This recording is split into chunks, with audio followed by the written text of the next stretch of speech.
ਵਾਹਿਗੁਰੂ ਸਾਹਿਬ ਜੀ। ਦੋਹਰਾ ਕਾਲੂ ਸੋ ਪੁਨ ਦਿਜ ਕਹੀ, ਬਾਲਕ ਮੋਹ ਦਿਖਾਏ। ਸੁਨ ਕਰ ਦਾਈ ਦੌਲਤਾ, ਲੀਨੀ ਸਪਦ ਬੁਲਾਏ। ਵਾਹਿਗੁਰੂ ਜੀ ਕਾ ਖਾਲਸਾ, ਵਾਹਿਗੁਰੂ ਜੀ ਕੀ ਫਤਿਹ।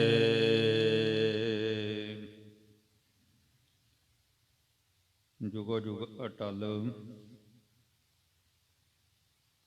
ਸ਼ਬਦ ਗੁਰੂ ਬਾਣੀ ਕੇ ਬੋਹਿਤ ਚਵਰ ਤਖਤ ਦੇ ਮਾਲਕ, ਦਸਾਂ ਪਾਤਸ਼ਾਹੀਆਂ ਜੀ ਕੇ ਆਤਮਿਕ ਜੋਤ ਸਰੂਪ ਸਾਹਿਬ ਸ੍ਰੀ ਗੁਰੂ ਗ੍ਰੰਥ ਸਾਹਿਬ ਜੀ ਦੇ ਹਜ਼ੂਰ ਸੁਭਾਇਮਾਨ ਗੁਰੂ ਸਵਾਰੇ, ਗੁਰੂ ਪਿਆਰੇ ਖਾਲਸਾ ਸਤ ਸੰਗੀ ਜਨੋ, ਵੱਡੇ ਭਾਗ ਹਨ ਆਪਣੇ ਸਭਨਾਂ ਦੇ ਜਿਨ੍ਹਾਂ ਤੇ ਸਤਿਗੁਰਾਂ ਜੀ ਨੇ ਕਿਰਪਾ ਕਰਕੇ ਸਤ ਸੰਗਤ ਕਰਨ ਦਾ ਸੁਭਾਗਾ ਸਮਾਂ ਬਖਸ਼ਿਆ ਹੈ। ਸਤਿਗੁਰਾਂ ਜੀ ਦੀ ਅੰਮ੍ਰਿਤਮਈ ਬਾਣੀ ਦੇ ਕੀਰਤਨ ਗੁਰਸਿੱਖਾਂ ਦੀ ਰਸਨਾ ਦੁਆਰਾ ਸਰਵਣ ਕੀਤੇ ਹਨ। ਹੁਣ ਸਮਾਂ ਬਣਿਆ ਹੈ ਸਤਿਗੁਰੂ ਨਾਨਕ ਦੇਵ ਮਹਾਰਾਜ ਜੀ ਦੇ ਪਵਿੱਤਰ ਪਾਵਨ ਜੀਵਨ ਦੀ ਕਥਾ ਦਾ। ਭਾਈ ਬਾਲਾ ਜੀ ਸਤਿਗੁਰੂ ਅੰਗਦ ਦੇਵ ਮਹਾਰਾਜ ਜੀ ਨੂੰ ਕਥਾ ਸੁਣਾ ਰਹੇ ਨੇ ਕਿ ਪਿਤਾ ਕਾਲੂ ਜੀ ਦੇ ਲਈ ਇਹ ਭਾਗਾਂ ਵਾਲਾ ਦਿਨ, ਜਦੋਂ ਉਹਨਾਂ ਦੇ ਘਰੇ ਗੁਰੂ ਨਾਨਕ ਸਾਹਿਬ ਮਹਾਰਾਜ ਜੀ ਦਾ ਆਗਮਨ ਹੋਇਆ। ਦੌਲਤਾਂ ਦਾਈ ਭਾਗਾਂ ਵਾਲੀ ਜਿਹਨੇ ਪਹਿਲਾ ਦਰਸ਼ਨ ਸਤਿਗੁਰਾਂ ਜੀ ਦਾ ਕਰਿਆ, ਜਿਉਂ ਹੀ ਪਿਤਾ ਜੀ ਨੂੰ ਖਬਰ ਮਿਲੀ, ਉਹਨਾਂ ਨੇ ਆਪਣਾ ਇਸ਼ਨਾਨ ਕੀਤਾ, ਮਾਲਕ ਦਾ ਸ਼ੁਕਰਾਨਾ ਕਰਿਆ। ਨਾਲ ਹੀ ਹਰਦਿਆਲ ਪੰਡਤ ਜੀ ਦੇ ਘਰੇ ਸੁਨੇਹਾ ਭੇਜਿਆ। ਪੰਡਤ ਜੀ ਆਪਣੀ ਪਾਠ ਪੂਜਾ ਕਰਨ ਤੋਂ ਬਾਅਦ ਸਤਿਗੁਰਾਂ ਜੀ ਦੇ ਘਰੇ ਪਹੁੰਚਦੇ ਹਨ। ਵਧਾਈ ਹੋਵੇ, ਆਸ਼ੀਰਵਾਦ ਦਿੱਤੇ। ਫਿਰ ਸਮਾਂ ਪਤਾ ਕਰਿਆ, ਹਿਸਾਬ ਕਿਤਾਬ ਲਾਇਆ। ਫਿਰ ਆਵਾਜ਼ ਸ਼ਬਦ ਬਾਰੇ ਪੁੱਛਿਆ ਤਾਂ ਦੌਲਤਾਂ ਨੇ ਕਿਹਾ ਵੀ ਨਹੀਂ, ਇਹ ਪਹਿਲਾ ਬੱਚਾ ਮੇਰੇ ਹੱਥਾਂ ਦੇ ਵਿੱਚ, ਕਿ ਜਿਹੜਾ ਰੋਇਆ ਨਹੀਂ ਤਾਂ ਮਾਨੋ ਹੱਸਦਾ ਸੀ ਕਿ ਇਹਦੇ ਪਿੱਛੇ ਸਾਰਾ ਸੰਸਾਰ ਹੱਸਦਾ ਸੀ। ਹੁਣ ਹਰਦਿਆਲ ਪੰਡਤ ਜੀ ਆਪਣਾ ਸਮੇਂ ਦੇ ਮੁਤਾਬਕ, ਗ੍ਰਹਿਆਂ ਦੇ ਮੁਤਾਬਕ ਜੋਤਿਸ਼ ਵਿਦਿਆ ਦਾ ਹਿਸਾਬ ਕਿਤਾਬ ਲਾਉਣ ਲੱਗੇ। ਅੰਦਰੋਂ ਆਵਾਜ਼ ਆਈ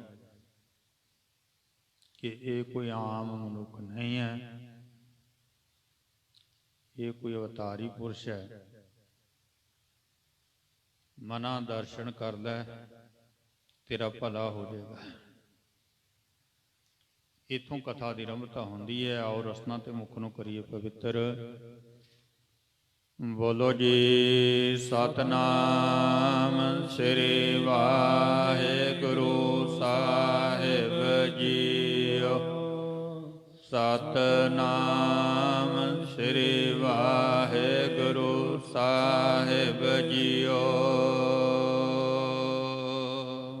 ਸਤਨਾਮ ਸ੍ਰੀ ਵਾਹਿਗੁਰੂ ਸਾਹਿਬ ਜੀ। ਦੋਹਰਾ ਕਲ ਸੋ ਪੁਨ ਦਿਜ ਕਹੀ, ਬਾਲਕ ਮੋਹ ਦਿਖਾਏ। ਹੁਣ ਹਰਦਿਆਲ ਪੰਡਤ ਜੀ ਨੇ ਇੱਛਾ ਜ਼ਾਹਰ ਕੀਤੀ, ਕਹਿਣ ਲੱਗੇ ਮਹਿਤਾ ਸਾਹਿਬ ਵੀ ਬੱਚੇ ਦੇ ਦਰਸ਼ਨ ਮੈਨੂੰ ਕਰਵਾਉਣਾ ਕਰੋ।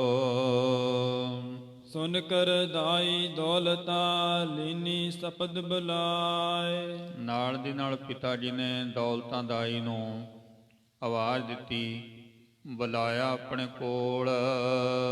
ਜਾ ਪਈ ਬਾਲਕ ਆਨ ਵਿਪਰ ਕੇ ਪਾਸਾ। ਪਿਤਾ ਜੀ ਕਹਿਣ ਲੱਗੇ ਵੀ ਦੌਲਤਾਂ ਬੱਚੇ ਦੇ ਦਰਸ਼ਨ ਕਰਾ ਦਿਓ। ਪੰਡਤ ਜੀ ਨੂੰ ਧਾਇ ਗਈ ਸੁਨ ਮਧ ਅਵਾਸਾ। ਸੁਣਦਿਆਂ ਹੀ ਫਿਰ ਮਾਤਾ ਜੀ ਦੇ ਕੋਲ ਜਾਂਦੀ ਹੈ ਦੌਲਤਾਂ। ਜਾਚਿਓ ਬਾਲਕ ਜਨਨ ਨ ਦੇਈ। ਕਿ ਜਦੋਂ ਜਾ ਕੇ ਸਾਰੀ ਗੱਲ ਦੱਸੀ ਮਾਤਾ ਤ੍ਰਿਪਤਾ ਨੂੰ ਵੀ ਬਾਹਰ ਪੰਡਤ ਜੀ ਆਏ ਬੈਠੇ ਹੈ ਤੇ ਉਹ ਬੱਚੇ ਨੂੰ ਵੇਖਣਾ ਚਾਹੁੰਦੇ ਆ। ਹੁਣ ਮਾਤਾ ਜੀ ਦੇਣ ਨੂੰ ਤਿਆਰ ਨਹੀਂ, ਬਾਹਰ ਭੇਜਣ ਨੂੰ ਨਹੀਂ ਤਿਆਰ। ਜਿਉ ਕਿਰਪਨ ਤਨ ਪ੍ਰੀਤ ਰਖੇਈ। ਮਾਤਾ ਦਾ ਕਿੰਨਾ ਪਿਆਰ ਹੁੰਦਾ ਬੱਚੇ ਦੇ ਨਾਲ, ਜਿਵੇਂ ਕੰਜੂਸ ਦਾ ਪੈਸੇ ਨਾਲ ਹੁੰਦਾ ਹੈ। ਕੰਜੂਸ ਬੰਦਾ ਪੈਸਾ ਨਹੀਂ ਖਰਚਦਾ। ਕਹਾਵਤ ਹੈ, ਕਹਿੰਦਾ ਚਮੜੀ ਜਾਏ ਦਮੜੀ ਨਾ ਜਾਏ। ਦੁੱਖ ਝੱਲ ਲੂਗਾ ਚੰਮ ਤੇ, ਪਰ ਦਮੜੀ ਨਹੀਂ ਦਿੰਦਾ। ਪੁਲਿਸ ਵਾਲੇ ਕਹਿੰਦੇ ਵੀ 100 ਰੁਪਈਆ ਦੇ ਦੇ, ਰੈਵਟਿਆਂ ਤੇ ਬਚ ਜਾਏਗਾ। ਕਹਿੰਦਾ ਰੈਵਟੇ ਮਾਰ ਦੋ, ਪਰ 100 ਰੁਪਈਆ ਨਹੀਂ ਦਿੰਦਾ। ਗੱਜ ਕੇ ਆਖੋ ਸਤਿਨਾਮ ਸ੍ਰੀ ਵਾਹਿਗੁਰੂ। ਚਮੜੀ ਜਾਏ ਦਮੜੀ ਨਾ ਜਾਏ। ਕਹਿੰਦੇ ਥਾਪੜੇ ਦਾ ਭੁੱਲ ਜਾਂਗੇ ਪੈਗੇ, ਪਰ ਕੰਜੂਸ ਬੰਦਾ ਪੈਸਾ ਨਹੀਂ ਦਿੰਦਾ ਹੁੰਦਾ। ਐ ਮਾਂ ਆਪਣੇ ਸਰੀਰ ਦੇ ਉੱਤੇ ਸਾਰੇ ਦੁੱਖ ਝੱਲ ਲੈਂਦੀ ਹੈ, ਪਰ ਉਹ ਨਹੀਂ ਚਾਹੁੰਦੀ ਵੀ ਮੇਰੇ ਧੀਆਂ ਪੁੱਤਰਾਂ ਨੂੰ ਦੁੱਖ ਲੱਗੇ। ਆਪ ਦੁੱਖ ਝੱਲਦੀ।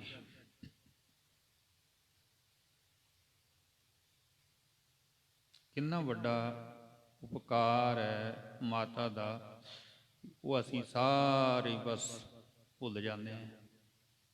ਸਾਰੀ ਪੂਰੀ ਪ੍ਰਕਿਰਤੀ ਦੇ ਅੰਦਰ ਪਸ਼ੂ ਕੀ ਪੰਛੀ ਕੀ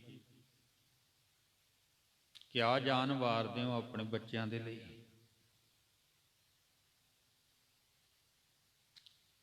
ਅੱਜ ਕੱਲ੍ਹ ਸਾਡੇ ਕੋਲ ਪਹੁੰਚ ਜਾਂਦੀਆਂ ਚੀਜ਼ਾਂ, ਬਾਜ ਬਰਫ਼ ਪੈਂਦੀ, ਬੱਚਿਆਂ ਨੂੰ ਢੱਕ ਕੇ ਰਹਿੰਦੀ। ਆਪਣੇ ਸਾਰੇ ਸਰੀਰ ਤੇ ਬਰਫ਼ ਪੈ ਗਈ, ਪਰ ਬੱਚਿਆਂ ਤੱਕ ਬਰਫ਼ ਨਹੀਂ ਜਾਣ ਦਿੱਤੀ। ਉਹਨਾਂ ਨੂੰ ਫੇਰ ਨਿੱਕ ਦਿੱਤੀ, ਬੱਚੇ ਕੱਢੇ ਅੰਡਿਆਂ 'ਚ। ਕਿੰਨਾ ਦੁੱਖ ਮਾਂ ਸਹਾਰਦੀ ਬੱਚਿਆਂ ਦੇ ਲਈ, ਪਰ ਇਹ ਜੰਮੇ ਸਾਈਂ ਵਸਾਰਿਆ, ਵਿਆਹਿਆ ਮਾਂ ਪਿਓ ਵਸਾਰਿਆ। ਜਿਹਨੇ ਰੱਬ ਨੂੰ ਭੁਲਾਤਾ ਭਾਈ, ਉਹਨਾਂ ਨੇ ਮਾਂ ਪਿਓ ਨੂੰ ਕੀ ਸਮਝਣਾ ਹੈ। ਰੱਬ ਨੂੰ ਭੁਲਾਈ ਬੈਠੇ। ਤਾਂ ਮਾਤਾ ਪ੍ਰੀਤ ਕਰਦੀ ਆਪਣੇ ਪੁੱਤਰ ਦੇ ਨਾਲ, ਜਿਵੇਂ ਕੰਜੂਸ ਧਨ ਦੇ ਨਾਲ ਕਰਦਾ ਹੈ। ਕਹੈ ਸਰਦ ਰੁੱਤ ਸਰਦੀ ਲੱਗ ਹੈ। ਮਾਤਾ ਜੀ ਕਹਿਣ ਲੱਗੇ ਵੀ ਦੇਖੋ, ਇਹ ਤਾਂ ਤੁਹਾਨੂੰ ਹੁਣ ਸਾਰਿਆਂ ਨੂੰ ਪਤਾ ਹੈ ਵੀ ਇੰਨੇ ਛੋਟੇ ਬੱਚੇ ਨੂੰ ਬਾਹਰ ਥੋੜ੍ਹੀ ਲਿਜਾਈਦਾ। ਨਹੀਂ, ਬਾਹਰ ਨਹੀਂ ਲਿਜਾਈਦਾ। ਗਰਮੀ ਦੇ ਮਹੀਨੇ ਵੀ ਬੱਚਿਆਂ ਨੂੰ ਗਰਮ ਕੱਪੜਿਆਂ 'ਚ ਸਾਂਭ ਕੇ ਰੱਖੀਦਾ, ਕਿਉਂਕਿ ਉਹਦਾ ਜਿਹੜਾ ਸਰੀਰ ਹੈ ਉਹਨੇ ਸਹਿਜੇ ਸਹਿਜੇ ਜੋ ਕਲਿਆਈ ਮੇਟ ਹੈ ਉਹਨੂੰ ਡਿਜ਼ਰਵ ਕਰਨਾ, ਸਹਿਜੇ ਸਹਿਜੇ, ਯਕਦਮ ਨਹੀਂ। ਕਿਤੇ ਵੀ ਕੋਈ ਬੱਚਾ ਜਨਮ ਲੈਂਦਾ ਨਾ, ਉੱਥੋਂ ਦਾ ਜੋ ਮੌਸਮ ਹੈ, ਰਹਿਣ ਸਹਿਣ ਢੰਗ ਤਰੀਕਾ, ਗਰਮੀ ਸਰਦੀ, ਉਹ ਸਹਿਜੇ ਸਹਿਜੇ। ਇਸ ਕਰਕੇ ਯਕਦਮ ਬੱਚੇ ਨੂੰ ਬਾਹਰ ਨਹੀਂ ਲਿਆਉਂਦੇ, ਅੰਦਰ ਰੱਖਿਆ ਜਾਂਦਾ। ਫਿਰ ਹੌਲੇ ਹੌਲੇ ਉਹ ਸਰੀਰ ਉੱਥੇ ਟਿਕ ਜਾਂਦਾ। ਹੁਣ ਜਿਹੜੇ ਬਰਫੀਲੇ ਇਲਾਕਿਆਂ ਦੇ ਵਿੱਚ ਉੱਥੇ ਬੱਚੇ ਪੈਦਾ ਹੁੰਦੇ ਆ, ਉਹਨਾਂ ਨੂੰ ਠੰਡ ਨਹੀਂ ਲੱਗਦੀ, ਕਿਉਂਕਿ ਉੱਥੇ ਪੈਦਾ ਹੋਏ ਨੇ, ਠੰਡ 'ਚ ਪੈਦਾ ਹੋਏ ਨੇ, ਉਹਨਾਂ ਨੂੰ ਠੰਡ ਨਹੀਂ ਲੱਗਦੀ। ਪਰ ਜੇ ਆਪਾਂ ਉੱਥੇ ਜਾਵਾਂਗੇ ਆਪਾਂ ਨੂੰ ਬਹੁਤ ਠੰਡ ਲੱਗੇਗੀ, ਆਪਾਂ ਕਹਿੰਦੇ ਇੰਨੀ ਬਰਫ਼ ਪਈ ਹੈ। ਕੋਈ ਜਿਸ ਤਰ੍ਹਾਂ ਜਿੱਥੇ ਚੀਜ਼ ਜਨਮ ਲੈਂਦੀ ਹੈ ਉਹਦਾ ਅਸਰ ਹੋਇਆ ਕਰਦਾ ਹੈ, ਹਵਾ ਦੇ ਨਾਲ, ਪਾਣੀ ਦੇ ਨਾਲ, ਧਰਤੀ ਦੇ ਨਾਲ। ਇਹ ਸਾਰੀਆਂ ਚੀਜ਼ਾਂ ਜੁੜੀਆਂ ਹੋਈਆਂ ਨੇ, ਕੁਦਰਤੀ ਨੇ। ਮਾਤਾ ਕਹਿੰਦੀ ਵੀ ਨਹੀਂ ਨਹੀਂ, ਬਾਹਰ ਠੰਡ ਲੱਗੇਗੀ ਤਾਂ ਤੁਹਾਨੂੰ ਵੀ ਸਾਰਿਆਂ ਨੂੰ ਪਤਾ ਹੈ, ਬਾਹਰ ਥੋੜੀ ਲੈ ਕੇ ਜਾਣਾ ਬੱਚੇ ਨੂੰ, ਠੰਡ ਲੱਗ ਜਾਵੇਗੀ। ਮ੍ਰਿਦੁਲ ਬਾਲ ਬਾਹਰ ਕਸ ਮੰਗ ਹੈ। ਕੌਣ ਲੈ ਕੇ ਜਾਂਦਾ ਵੀ ਇੰਨੇ ਕੁ ਬੱਚੇ ਨੂੰ ਬਾਹਰ? ਕੋਈ ਇੰਨਾ ਨਰਮ ਸਰੀਰ ਹੈ ਬੱਚੇ ਦਾ, ਭਾਈ ਬਾਹਰ ਨਹੀਂ ਕੋਈ ਲੈ ਕੇ ਜਾਂਦਾ, ਮੈਂ ਕਿਵੇਂ ਦਵਾਂ? ਬਾਹਰ ਬਦੁਖ ਹੈ ਬਾਰੰਬਾਰਾ। ਹੁਣ ਉਧਰ ਮਾਤਾ ਜੀ ਜਵਾਬ ਦਿੰਦੇ ਵੀ ਮੈਂ ਆਪਣਾ ਪੁੱਤਰ ਬਾਹਰ ਕੋਈ ਨਹੀਂ ਭੇਜਣਾ, ਤੇ ਉਧਰ ਪੰਡਤ ਜੀ ਉਹ ਕਹਿੰਦੇ ਭਾਈ ਛੇਤੀ ਲੈ ਕੇ ਆਇਓ, ਹੁਣ ਤੱਕ ਲੈ ਕੇ ਕਿਉਂ ਨਹੀਂ ਆਏ? ਪੰਡਤ ਜੀ ਕਾਹਲੇ ਪਏ ਨੇ ਦਰਸ਼ਨ ਕਰਨ ਦੇ ਲਈ। ਜਾਚਿਓ ਦਿਓ ਤਾਤ ਅਤ ਪਿਆਰਾ। ਤਾਂ ਫਿਰ ਕਾਲੂ ਜੀ ਕਹਿਣ ਲੱਗੇ ਵੀ ਪੰਡਤ ਜੀ ਵੀ ਸਿਆਣੇ ਨੇ, ਕੋਈ ਗੱਲ ਨਹੀਂ, ਹੁਣ ਇਹ ਤਾਂ ਅੰਦਰ ਆ ਨਹੀਂ ਸਕਦੇ ਘਰ 'ਚ, ਚਲੋ ਕੋਈ ਗੱਲ ਨਹੀਂ ਦੇ ਦਿਓ। ਮਸਾਂ ਮਸਾਂ ਮਾਤਾ ਜੀ ਨੇ ਆਪਣੇ ਪੁੱਤਰ ਨੂੰ ਦਿੱਤਾ। ਲੈ ਕਰ ਦੌਲਤ ਬਾਹਰ ਆਈ। ਦੌਲਤਾਂ ਲੈ ਕੇ ਜਦੋਂ ਸਤਿਗੁਰਾਂ ਜੀ ਨੂੰ ਬਾਹਰ ਆਉਂਦੀ ਹੈ, ਆਨਨ ਆਰਨ ਜਾਤ ਸੁਹਾਈ। ਕੈਸਾ ਸੋਹਣਾ ਮੁਖਰਾ ਸਤਿਗੁਰਾਂ ਜੀ ਦਾ, ਸੁੰਦਰ, ਜਿਵੇਂ ਕਮਲ ਦਾ ਫੁੱਲ ਖਿੜਿਆ ਹੁੰਦਾ ਹੈ। ਲਗ ਤਨ ਜੋਤ ਵਿਸਾਲ ਬਿਰਾਜ ਹੈ। ਸਰੀਰ ਛੋਟਾ ਹੈ ਪਰ ਜੋਤ ਉਹਦੇ ਵਿੱਚ ਵੱਡੀ ਬਿਰਾਜਮਾਨ ਹੈ। ਜੋਤ ਤਾਂ ਉਨੀ ਹੋਏ ਨਾ, ਜੋਤ ਤਾਂ ਘਟਦੀ ਵੱਧਦੀ ਨਹੀਂ ਨਾ ਹੈ। ਪ੍ਰਮਾਤਮਾ ਦੀ ਜੋਤ ਨਾ ਘਟੇ ਨਾ ਵਧੇ, ਉਹ ਸਮਾਨ ਹੈ। ਸਰੀਰ ਛੋਟਾ ਹੈ, ਸਰੀਰ ਛੋਟਾ ਹੈ, ਅੰਦਰ ਜੋਤ ਵੱਡੀ ਬਿਰਾਜਮਾਨ ਹੋ ਰਹੀ ਹੈ। ਜਿਉ ਬਟ ਅਖੈ ਰੂਪ ਲਗ ਛਜ ਹੈ। ਜਿਵੇਂ ਕਹਿੰਦੇ ਹਨ ਵੀ ਬੋੜ ਦਾ ਦਰਖਤ ਹੁੰਦਾ ਹੈ, ਜਿਉਂ ਬਟ ਅਖੈ ਰੂਪ ਲਗ ਛਜ ਹੈ। ਪਰ ਹੁਣ ਉਹਦੇ ਵਿੱਚ ਗੁਣ ਤਾਂ ਉਹੀ ਹੈ ਨਾ, ਬਰੂਟਾ ਚਾਹੇ ਛੋਟਾ ਹੋਵੇ ਚਾਹੇ ਵੱਡਾ ਹੋਵੇ, ਗੁਣ ਉਹਦੇ ਵਿੱਚ ਉਹੀ ਹੈ। ਇਸ ਤਰ੍ਹਾਂ ਸਤਿਗੁਰਾਂ ਜੀ ਦੇ ਅੰਦਰ ਸਰੀਰ ਚਾਹੇ ਛੋਟਾ ਪਰ ਜੋਤ ਭਾਈ ਉਤਨੀ ਉਹ ਹੈ। ਜੋਤ ਨਹੀਂ ਛੋਟੀ ਹੈ ਵੀ ਜੇ ਸਰੀਰ ਛੋਟਾ ਹੈ, ਜੋਤ ਉਹੀ ਹੈ। ਹੁਣ ਕਿੱਥੇ ਗੁਰੂ ਹਰਿਕ੍ਰਿਸ਼ਨ ਸਾਹਿਬ ਜੀ ਮਹਾਰਾਜ 6 ਸਾਲ ਦੀ ਉਮਰ ਦੇ ਵਿੱਚ ਗੁਰੂ ਬਣ ਜਾਂਦੇ ਨੇ। ਜੋਤ ਹੈ ਨਾ। ਹੁਣ ਆਪਾਂ ਜੋਤ ਕਰਕੇ, ਸਰੀਰ ਕਰਕੇ ਥੋੜੀ ਕਹਾਂਗੇ ਵੀ ਗੁਰੂ ਨਹੀਂ ਹੈ, ਵੀ ਇਹ ਤਾਂ ਛੋਟੀ ਹੈ ਉਮਰ। ਨਹੀਂ, ਜੋਤ ਹੈ। ਜਿੱਥੇ ਜੋਤ ਟਿਕ ਗਈ ਉਹ 6 ਸਾਲਾਂ ਦਾ ਸਰੀਰ ਵੀ ਗੁਰੂ ਬਣ ਗਿਆ। ਜੋਤ ਹੈ। ਸੋ ਛੋਟਾ ਸਰੀਰ, ਅੰਦਰ ਵੱਡੀ ਜੋਤ ਹੈ ਪਰਮਾਤਮਾ ਦੀ। ਦੋਹਰਾ ਦਿਜਵਰ ਅਤਮਤਵਾਨ ਮਨ, ਸਰਬ ਲਿੰਗ ਪਹਿਚਾਨ। ਹੁਣ ਜਿਹੜਾ ਦਿਜਵਰ ਹੈ, ਬ੍ਰਾਹਮਣ ਹੈ, ਹਰਦਿਆਲ ਪੰਡਤ, ਉਹ ਬੜਾ ਸਿਆਣਾ ਹੈ। ਉਹ ਫਿਰ ਸਰਬ ਲਿੰਗ ਪਹਿਚਾਨ, ਸਤਿਗੁਰਾਂ ਜੀ ਦੇ ਜੋ ਹੱਥ ਨੇ, ਪੈਰ ਨੇ, ਉਹਨਾਂ ਸਾਰਿਆਂ ਨੂੰ ਵੇਖਦਾ। ਆਪਣੀ ਵਿਦਿਆ ਦੇ ਮੁਤਾਬਕ ਜੋ ਪੜ੍ਹਿਆ ਹੋਇਆ ਸਾਰੇ ਅੰਗਾਂ ਨੂੰ ਦੇਖਦਾ ਹੈ। ਹੇਰਤ ਔਰ ਹਰਕਤ ਸਰਸ, ਠਾਡਾ ਭਇਓ ਸੁਜਾਨ। ਕਹਿੰਦੇ ਜਦੋਂ ਉਹਨੇ ਵੇਖਿਆ ਨਾ, ਬਹੁਤ ਖੁਸ਼ ਹੋਇਆ ਔਰ ਫਿਰ ਹੱਥ ਜੋੜ ਕੇ ਖੜਾ ਹੋ ਗਿਆ। ਚੌਪਈ ਕੁਲ ਕਿਉ ਪਰਮ ਪ੍ਰੇਮ ਮਹਿ ਮਨੁਆ। ਜਿਹੜਾ ਮਾਨ ਹੈ ਨਾ, ਉਹ ਪ੍ਰੇਮ ਦੇ ਵਿੱਚ ਪੂਰੀ ਤਰ੍ਹਾਂ ਭਿੱਜ ਗਿਆ। ਬੰਧਨ ਕਰ ਜਾਣਿਓ ਨਿਜ ਧਨੁਆ। ਤੇ ਉਹਨੇ ਸਤਿਗੁਰਾਂ ਜੀ ਨੂੰ ਨਮਸਕਾਰ ਕਰਤੀ ਤੇ ਆਪਣੇ ਆਪ ਨੂੰ ਧੰਨ ਸਮਝਦਾ ਹੈ ਵੀ ਹਰਦਿਆਲ ਤੇਰੇ ਬਹੁਤ ਚੰਗੇ ਭਾਗ ਨੇ ਵੀ ਤੈਨੂੰ ਅੱਜ ਇਹ ਦਰਸ਼ਨ ਹੋ ਗਿਆ। ਗੱਜ ਕੇ ਆਖੋ ਸਤਿਨਾਮ ਸ੍ਰੀ ਵਾਹਿਗੁਰੂ। ਤੇਰਾ ਜਨਮ ਸਫਲਾ ਹੋ ਗਿਆ।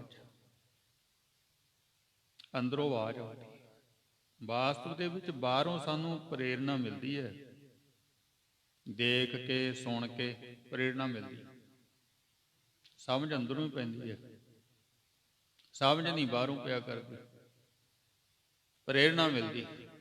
ਜਿਵੇਂ ਪਾਤਸ਼ਾਹ ਜੀ ਨੇ ਕਿਹਾ ਵੀ ਤਿਨਾਂ ਦੇਖ ਮਨ ਚਾਓ ਕੁਠੰਦਾ, ਉਹਨਾਂ ਨੂੰ ਵੇਖ ਕੇ ਮਨ ਦੇ ਵਿੱਚ ਚਾਓ ਪੈਦਾ ਹੁੰਦਾ। ਹਉ ਕਦ ਪਾਈ ਗੁਣ ਤਾਸਾ, ਮੈਨੂੰ ਕਦੋਂ ਪਰਮਾਤਮਾ ਦੀ ਪ੍ਰਾਪਤੀ ਹੋਵੇਗੀ। ਜਿਵੇਂ ਇਹਨਾਂ ਨੂੰ ਮਿਲਿਆ ਉਹਨਾਂ ਨੂੰ ਵੇਖ ਕੇ ਮਨ 'ਚ ਚਾਅ ਪੈਦਾ ਹੁੰਦਾ ਹੈ। ਹੁਣ ਆਪਾਂ ਸੰਤਾਂ ਮਹਾਂਪੁਰਸ਼ਾਂ ਦੇ ਬਰਸੀਆਂ ਮਨਾਉਂਦੇ ਸੀ, ਹੁਣ ਚਲੋ ਜਨਮ ਦਿਨ ਵੀ ਸ਼ੁਰੂ ਕਰ ਲਏ, ਜਨਮ ਦਿਨ ਵੀ ਸ਼ੁਰੂ ਹੋ ਗਏ। ਹਾਲਾਂਕਿ ਮਰੇ ਬੰਦੇ ਦੇ ਜਨਮ ਨਾਲ ਕੀ ਸੰਬੰਧ ਹੁੰਦਾ ਹੈ? ਜਦੋਂ ਰਿਹਾ ਹੀ ਨਹੀਂ, ਦੱਸੋ ਉਹਦੇ ਜਨਮ ਨਾਲ ਕੀ ਸੰਬੰਧ ਹੈ? ਬਿਲਕੁਲ ਉਲਟੀ ਖੇਡ ਹੈ। ਧਰਮ ਦੇ ਵਿੱਚ ਤਾਂ ਇਹ ਹੈ ਹੀ ਨਹੀਂ, ਧਰਮ ਦੇ ਵਿੱਚ ਜਨਮ ਦਿਨ ਹੈ ਨਹੀਂ, ਇਹਦੇ ਵਿੱਚ ਤਾਂ ਮਰਨ ਦਿਨ ਹੀ ਹੈ ਬਸ। ਜਨਮ ਤਾਂ ਪਿੱਛੇ ਹੋ ਗਿਆ, ਚਲੋ ਮਨਾਓ ਜੋ ਮਰਜ਼ੀ ਕਰੋ, ਪਰ ਦੇਖੋ ਵੀ ਸਾਡੇ ਜੀਵਨ ਦੇ ਵਿੱਚ ਕੀ ਫਰਕ ਪਿਆ। ਕੋਈ ਚਾਅ ਪੈਦਾ ਹੋਇਆ ਉਹਨਾਂ ਦੇ ਜੀਵਨ ਤੋਂ? ਨਹੀਂ, ਚਾਅ ਨਹੀਂ ਨਾ ਪੈਦਾ ਹੋਇਆ, ਉਤਸ਼ਾਹ ਨਹੀਂ ਨਾ ਪੈਦਾ ਹੋਇਆ। ਕੋਈ ਇੱਕ ਗੁਣ ਉਹਨਾਂ ਦੇ ਜੀਵਨ 'ਚੋਂ ਆ ਜੇ ਸਾਡੇ ਜੀਵਨ 'ਚ, ਤੇ ਸਮਝੋ ਵੀ ਅਸੀਂ ਉਹਨੂੰ ਮੰਨਦੇ ਹਾਂ ਤੇ ਸਾਡਾ ਜਨਮ ਸਫਲ ਹੈ। ਪਰ ਸਾਡਾ ਤੇ ਜੀਵਨ ਬਦਲਿਆ ਹੀ ਨਹੀਂ, ਕੋਈ ਨਹੀਂ, ਕੁਝ ਨਹੀਂ ਮਿਲਣਾ। ਜਦ ਤੱਕ ਜੀਵਨ ਦੇ ਵਿੱਚ ਗੁਣ ਨਹੀਂ ਧਾਰਨ ਕਰਦੇ, ਸਾਡਾ ਕੁਝ ਨਹੀਂ ਬਣਨਾ। ਗੁਣ ਧਾਰਨ ਕਰੋ, ਕੋਈ ਇੱਕ ਕਰ ਲਓ, ਸਮਝੋ ਵੀ ਫਿਰ ਇਹ ਸਫਲ ਹੈ, ਨਹੀਂ ਤਾਂ ਆਈ ਜਾਓ ਜਾਈ ਜਾਓ। ਸੋ ਉਹਨਾਂ ਨੂੰ ਦੇਖ ਕੇ ਮਨ ਦੇ ਵਿੱਚ ਚਾਅ ਪੈਦਾ ਹੁੰਦਾ ਹੈ, ਹਾਂ ਕਦ ਪਾਈ ਗੁਣ ਤਾਸਾ, ਮੈਨੂੰ ਪਰਮਾਤਮਾ ਦੀ ਪ੍ਰਾਪਤੀ ਕਦੋਂ ਹੋਵੇ, ਇਹ ਚਾਅ ਪੈਦਾ ਹੁੰਦਾ। ਬਾਕੀ ਕਰਨਾ ਸਾਰਾ ਕੁਝ ਆਪੇ ਪੈਣਾ, ਦੇਣਾ ਕਿਸੇ ਨੇ ਕੁਝ ਨਹੀਂ ਹੈ। ਇਹ ਕੋਈ ਸਿਸਟਮ ਨਹੀਂ ਹੈ ਵੀ ਇੱਥੋਂ ਬੈਂਕ 'ਚੋਂ ਪੈਸੇ ਦੂਸਰੇ ਖਾਤੇ 'ਚ ਅਕਾਊਂਟ 'ਚ ਟ੍ਰਾਂਸਫਰ ਕਰਦੇ, ਐ ਨਹੀਂ ਹੁੰਦਾ, ਕਰਨਾ ਆਪ ਹੀ ਪੈਣਾ। ਫੈਸਲਾ ਗੁਰੂ ਨਾਨਕ ਸਾਹਿਬ ਜੀ ਦਾ ਵੀ ਆਪਣ ਹੱਥੀ ਆਪਣਾ ਆਪੇ ਹੀ ਕਾਜ ਸਵਾਰੀ। ਆਪਾਂ ਕਹੀ ਜਾਓ ਜੀ ਉਹ ਬਹੁਤ ਸੇਵਾ ਕਰਦਾ ਜੀ, ਉਹ ਬੜਾ ਸਿਮਰਨ ਕਰਦਾ ਜੀ, ਉਹਨੇ ਬੜੀ ਸੇਵਾ ਕੀਤੀ, ਬੜਾ ਸਿਮਰਨ ਕੀਤਾ, ਤੁਹਾਨੂੰ ਕੀ ਫਾਇਦਾ ਹੈ? ਕਿਸੇ ਨੇ ਕੋਈ ਸੇਵਾ ਕੀਤੀ, ਸਿਮਰਨ ਕੀਤੀ, ਅਸੀਂ ਮੰਨਦੇ ਹਾਂ ਵੀ ਬਹੁਤ ਕੀਤੀ, ਪਰ ਆਪਾਂ ਦਾ ਕੋਈ ਫਾਇਦਾ ਨਹੀਂ। ਆਪਾਂ ਤਾਂ ਉਹੀ ਹੈ ਜਿਹੜੀ ਆਪਾਂ ਕਰਾਂਗੇ, ਕਿਸੇ ਦੇ ਕੀਤੀ ਹੋ ਜੋ ਆਪਾਂ ਨੂੰ ਕੋਈ ਹਿੱਸਾ ਨਹੀਂ ਮਿਲਣਾ। ਆਪਾਂ ਨੂੰ ਆਪੇ ਕਰਨਾ ਪੈਣਾ, ਆਪਣ ਹੱਥੀ ਆਪਣਾ ਆਪੇ ਹੀ ਕਾਜ ਸਵਾਰੀਐ। ਇਹ ਗੁਰਬਾਣੀ ਦਾ ਫੈਸਲਾ ਹੈ। ਕਹਿੰਦੇ ਭਾਈ ਆ ਜਿਹੜੀ ਜ਼ਿੰਦਗੀ ਦਾ ਕਾਰਜ ਹੈ, ਤੈਨੂੰ ਆਪਣੇ ਹੱਥੀਂ ਆਪੇ ਸਵਾਰਨਾ ਪੈਣਾ। ਅੰਮ੍ਰਿਤ ਵੇਲੇ ਤੈਨੂੰ ਉੱਠਣਾ ਪੈਣਾ, ਨਿਤਨੇਮ ਤੈਨੂੰ ਕਰਨਾ ਪੈਣਾ, ਸਿਮਰਨ ਤੈਨੂੰ ਕਰਨਾ ਪੈਣਾ, ਸੇਵਾ ਤੈਨੂੰ ਕਰਨੀ ਪੈਣੀ। ਜੋ ਕਰੇਗਾ ਤੈਨੂੰ ਉਹਦਾ ਫਲ ਮਿਲੇਗਾ, ਬਸ ਕਿਸੇ ਦੀ ਕੀਤੀ ਹੋਈ ਦਾ ਨਹੀਂ ਮਿਲਣਾ ਹੈ। ਇਹ ਜਿਹਾ ਬੀਜਾ ਸੋ ਲਾਉਣਾ, ਕਰਮਾ ਸੰਦੜਾ ਖੇਤ। ਉਹਨੇ ਆਪਣੇ ਸਰੀਰ 'ਚ ਜੋ ਬੀਜ ਬੀਜਿਆ ਉਹਨੇ ਵੱਢ ਲਿਆ, ਤੇ ਤੂੰ ਜਿਹੜਾ ਬੀਜੇਗਾ ਆਪਣੇ ਸਰੀਰ 'ਚ ਤੂੰ ਵੱਢੇਗਾ। ਖੇਤ ਹੈ ਨਾ ਜੀ, ਇਹ ਸਰੀਰ ਜਿਹੜਾ ਇਹ ਕਰਮਾਂ ਦਾ ਖੇਤ ਹੈ। ਆਪਾਂ ਇਹਦੇ 'ਚ ਬੀਜ ਬੀਜਦੇ ਹਾਂ ਕਰਮਾਂ ਦਾ। ਹੁਣ ਜਿਹੜਾ ਕਰਮ ਜਿਹੜੇ ਸਰੀਰ 'ਚ ਕਰਦਾ ਹੈ, ਉਹਦਾ ਫਲ ਚੰਗਾ ਮਾੜਾ ਉਹਨੂੰ ਮਿਲਣਾ, ਕਿਸੇ ਨੂੰ ਨਹੀਂ। ਇਸ ਕਰਕੇ ਭਾਈ ਧੰਨ ਭਾਗ ਸਮਝੇ ਆਪਣੇ ਵੀ ਅੱਜ ਮਨਾ ਤੇਰਾ ਜੀਵਨ ਸਫਲਾ ਹੋ ਗਿਆ। ਮੱਥਾ ਟੇਕਿਆ ਭਾਵਨਾ ਦੇ ਨਾਲ ਗੁਰੂ ਨਾਨਕ ਸਾਹਿਬ ਜੀ ਨੂੰ। ਜਿਉ ਜਨ ਇਸ਼ਟ ਦੇਵ ਕੋ ਦੇਖੀ, ਜਿਵੇਂ ਕਹਿੰਦੇ ਜਨ ਸੇਵਕ ਹੈ ਨਾ, ਉਹ ਆਪਣੇ ਇਸ਼ਟ ਦੇਵ ਨੂੰ ਵੇਖਦਾ ਹੈ।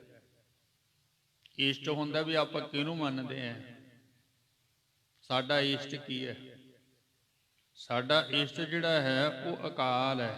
ਪੂਜਾ ਅਕਾਲ ਕੀ, ਪਰਚਾ ਸ਼ਬਦ ਕਾ, ਦੀਦਾਰ ਖਾਲਸੇ ਕਾ। ਅਸੀਂ ਅਕਾਲ ਦੇ ਪੁਜਾਰੀ ਹੈ। ਪਾਤਸ਼ਾਹ ਜੀ ਨੇ ਕਿਹਾ ਵੀ ਕਰਤੇ ਨੂੰ ਮੰਨਣਾ, ਕੀਰਤਮ ਨੂੰ ਨਹੀਂ ਮੰਨਣਾ ਨਾ। ਕੀਰਤਮ ਦੇ ਵਿੱਚ ਫਰਕ ਹੈ, ਕਿਰਤ ਵਿੱਚ ਬੜਾ ਫਰਕ ਹੈ। ਕੋਈ ਛੋਟਾ ਕੋਈ ਵੱਡਾ ਗੱਲ ਬਣਨੀ ਨਹੀਂ। ਇਸ ਲਈ ਪਾਤਸ਼ਾਹ ਜੀ ਨੇ ਸਾਨੂੰ ਜੋੜਿਆ ਅਕਾਲ ਦੇ ਨਾਲ ਵੀ ਤੂੰ ਅਕਾਲ ਨੂੰ ਹੀ ਪੂਜਣਾ ਹੈ। ਜਿਹੜਾ ਸਮਾਨ ਹੈ, ਇੱਕ ਸਾਰ ਹੈ, ਨਾ ਵੱਡਾ ਹੋਵੇ ਨਾ ਛੋਟਾ ਹੋਵੇ। ਫਿਰ ਆਦ ਅਨੀਲ ਅਨਾਦ ਅਨਾਹਤ ਜੋ ਜੁਗ ਏਕੋ ਵੇਸ਼। ਆਦੇਸ ਤਿਸੈ ਆਦੇਸ ਆਦ ਨੀਲ ਅਨਾਦ ਅਨਾਦ ਜੁਗ ਜੁਗ ਏਕੋ ਵੇਸ। ਕਿਹਨੂੰ ਨਮਸਕਾਰ ਕਰਨੇ ਜੀ? ਆਦੇਸ ਦਾ ਅਰਥ ਹੁੰਦਾ ਨਮਸਕਾਰ। ਮੇਰੀ ਉਹਨੂੰ ਨਮਸਕਾਰ ਹੈ ਜਿਹੜਾ ਹਰੇਕ ਯੁੱਗ ਦੇ ਵਿੱਚ ਇੱਕੋ ਜਿਹਾ ਰਹਿੰਦਾ, ਬਦਲਦਾ ਨਹੀਂ, ਨਾ ਘਟਦਾ ਨਾ ਵੱਧਦਾ। ਉਹ ਇਸ਼ਟ ਹੈ ਸਾਡਾ। ਫਿਰ ਜਿਹੜਾ ਇਸ਼ਟ ਹੋਇਆ ਕਰਦਾ ਹੈ, ਪਾਤਸ਼ਾਹ ਜੀ ਕਹਿੰਦੇ ਜੈਸੋ ਸੇਵੈ ਤੈਸੋ ਹੋਵੈ, ਜੇ ਚੱਲੈ ਤਿਸ ਕੀ ਰਜਾਏ। ਫਿਰ ਆਪਾਂ ਜਿਸ ਤਰ੍ਹਾਂ ਦੇ ਇਸ਼ਟ ਦੀ ਉਪਾਸਨਾ ਕਰਦੇ ਨਾ, ਫਿਰ ਉਹ ਗੁਣ ਸਾਡੇ ਵਿੱਚ ਆਉਣਗੇ ਉਹਦੇ ਵਾਲੇ।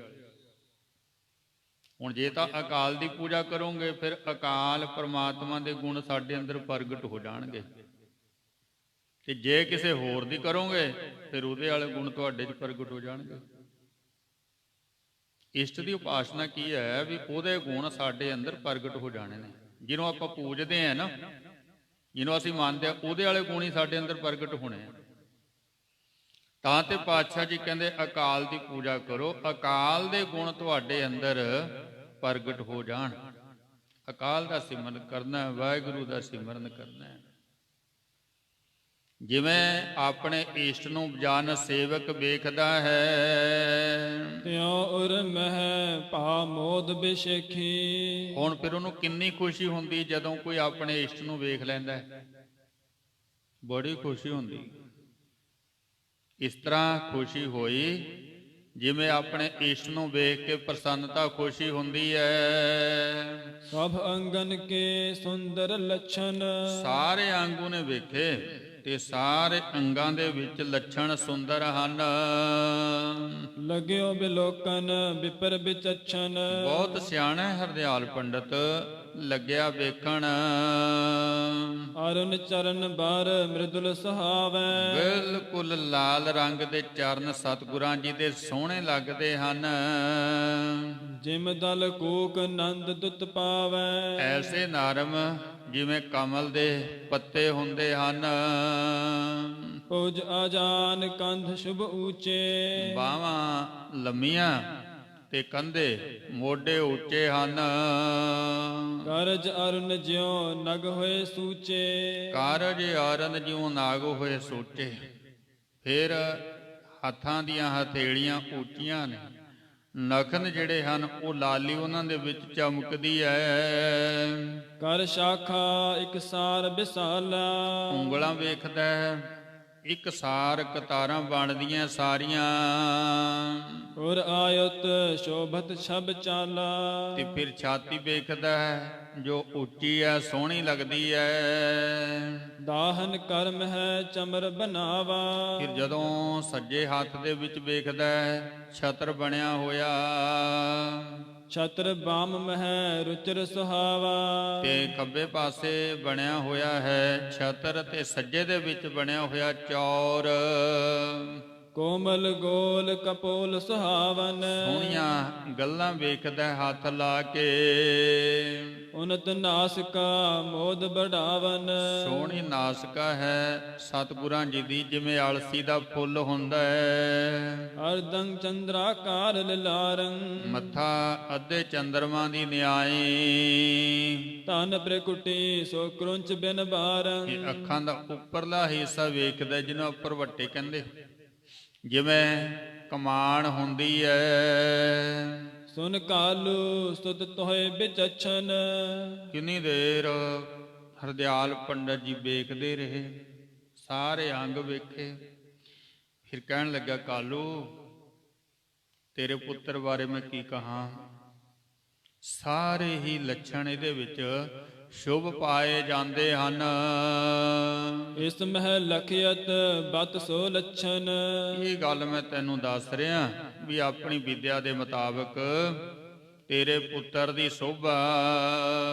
ਕਰ ਤਰਵਾ ਇਹ ਊਰਧ ਆਈ। ਕਹਿੰਦੇ ਵੀ ਆ ਜਿਹੜੀਆਂ ਹਥੇਲੀਆਂ ਉੱਪਰ ਨੂੰ ਆਈਆਂ ਹੋਈਆਂ ਨੇ ਨਾ, ਇਹ ਹਥੇਲੀਆਂ ਬਾਰੇ ਸਾਡਾ ਗ੍ਰੰਥ ਕਹਿੰਦਾ ਧਨ ਬਹੁ ਆਏ ਰੱਖੈ ਟਿਗ ਨਾਹੀ।